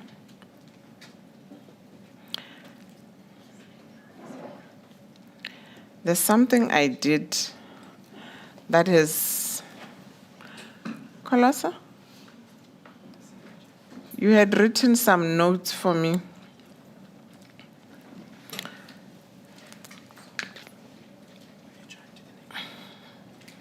No. Now they are hiding somewhere. Just a second, because I made notes here. Let me see. I just added that. Whatever was it, just bring the same document. No, it won't be here. This is a different laptop. Just bring your email, maybe where you have. Okay, maybe while I wait for the notes that have disappeared. I was born before technology. Let me take this opportunity to just kind of summarize my own impressions relating to what was discussed today, and take home lessons. Some of the things that came out very clearly was that things like political will is very important. I think when Western Cape was responding to the first question that was raised, it gave you that sense that when the top of the structure or of the organization is invested in research, then it becomes very easy for that organization to build a research unit that is well-staffed, and they will go all out to make sure that you've got competent people, you've got the skills that we discussed earlier, to have a functional unit. And I think those things are very important in taking us somewhere as at labs that are embedded in government departments. I picked up an issue on replicability, and I think there was a comment from Mpumi about, no, not Mpumi, I think it was Gail, who talked about funding and the fact that, half the time they've just been working with DBE and they've never thought about could they have some engagements with provinces on some of these things. And also, I'm bringing it closer to the actual issues of conducting research and sharing experiences from that level, because provinces are at the coal face of delivering education. And I'm sure a lot of you are doing research out there. Now, you probably come up with a lot of findings from your own province that may not necessarily be applicable or cannot be replicated in other provinces. But sharing those experiences can take the country very far, or sharing with DBE can, enable DBE to look at the situation or the findings and decide on what they want to do about it, because they are at, they are at that level where they have to monitor delivery of education in all provinces. So one lesson learned in the Western Cape may actually be useful for Mpumalanga or for 2 other provinces. So just collaborating and sharing experiences for replicability can take us a long way. Yeah. So I think those are some of the things we must think about. Resourcing came up a lot. It's very critical that we start exploring all the available opportunities out there for us, because as shared by Northwest, sometimes research units, directorates, they are like stepchildren in a department or in an organization. Even Gauteng said they started as like 1%, but with evidence and with showing them the results, slowly, you bring people closer to you until they recognize that the work that you're doing, even if it may be small because you are a 1-man unit or a 2-man unit, can actually take the department, one step further, closer to, changing what is happening in the classroom because of those inputs that you are sharing with management. I think sometimes we don't share what we are picking up and what we are, we do a report and we hope it will be done or people will read it. I think sometimes we must go a step further and keep on drilling it. Every meeting that comes up, talk about that research, emphasize what your findings are and whether it cannot assist in solving some of the problems that the sector-wide, because we've got platforms where we share experiences as a sector, not just as one department. We were at HEDCOM yesterday, where all 9 education departments meet with DBE to talk about issues of education. And I think it takes me to the research culture in our organizations, the stepchild kind of experiences that some of you have felt or have experienced or are still experiencing. It's something that I don't know at what level we can influence one another to realize the importance of research in our departments.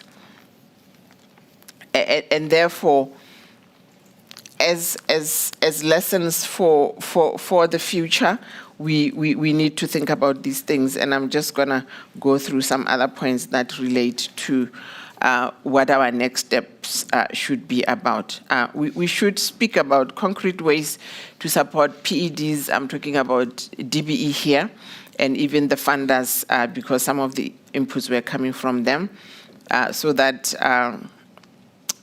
on their research, monitoring, and evaluation processes, depending on where they are. And I think it's important to talk about these things so that we know what kind of support is needed by the various provinces. Practical aspects are supporting like the Northwest on developing and funding their own research, and the case of a province like GDE and Western Cape Education Department, sharing data for meaningful analysis. Those are some of the things that we can do. Continue to strengthen collaboration with funders. I think I have already said that in a different way, pooling resources to leverage and maximize resources and time. And then also identify and explore government funders like the ETD, PCTEL. Let's exploit those because we give them 1% of our budget. So let's tap on that, on that budget as research within the departments. Collaborate in an ongoing way across the continent and with the What Works Hub. So we were lucky today to have several countries sharing their experiences, so you know where you can, there are at least 4 people you can call, whether you are at provincial level or even at DBE, to take us further and further in our research work. And I think let's not forget the main issue of sharing this research report, we wanted to say to one another, what are our challenges, what are our experiences, and the good lessons and the good things that have been happening that should end up influencing policy. The whole thing is about influencing policy and impacting the land. How do we implement the findings that we get from the research we conduct? Now, I think it's time for me to take an opportunity to thank everybody in the room. In case I don't mention your organization or the organization you are representing, but I'll start with What Works Hub. We really appreciate your financial support and the technical feedback, and then an opportunity to elevate the work of the DBE as a contributor to implementation science. The British Council for their collaboration and financial support. Zinex Foundation, Gail, in collaboration with the DBE from the proposal side with the support of Fatima Adam, Gail Campbell, followed by an ongoing support from Catherine Lansford and Lindsay, is it Lindsay McKay or Maxey, and Tammy Kubek. And I think this is where Gail was talking about, we don't just dump money and disappear and come back to say, where is the report? It's a collaboration, it's a partnership, we work together. That is what would enrich our processes. Our researchers, Velile Ngai, Karine Foster, I don't know whether they are still in the room, maybe went to different spots in the room, and Caitlin, who's not here today with us. The DBE team that is here, including everyone who supported today's event. The provinces, provincial representatives from the different provinces that were here today, you may not have participated in the research or in the study, but you are here to come and listen to the outcome of that process. The panel chair, where did she, oh, here she is, for facilitating and leading our panelists in the discussions and helping them to open up and share their experiences, and the panelists themselves who were sitting on the hot seat. Sometimes the questions that come to you are not very easy to respond to, but yeah, we thank you for availing yourselves. Some of you had to fly from your countries to come and share and participate in the panel discussion. We want to thank you for that. All attendees that are in the room, key stakeholders, maybe other funders, other organizations that do a lot of work in education, you may not have been mentioned in this research. We also want to appreciate your contribution and your presence today here, because together we can take this, the education system beyond just doing research, but taking those research outputs to come back and influence decision-making and then influence how our education system works and what it focuses on, especially with the gaps that you will have picked up through the research that is conducted. And I think together we will move forward. On that note, colleagues and everyone, thank you.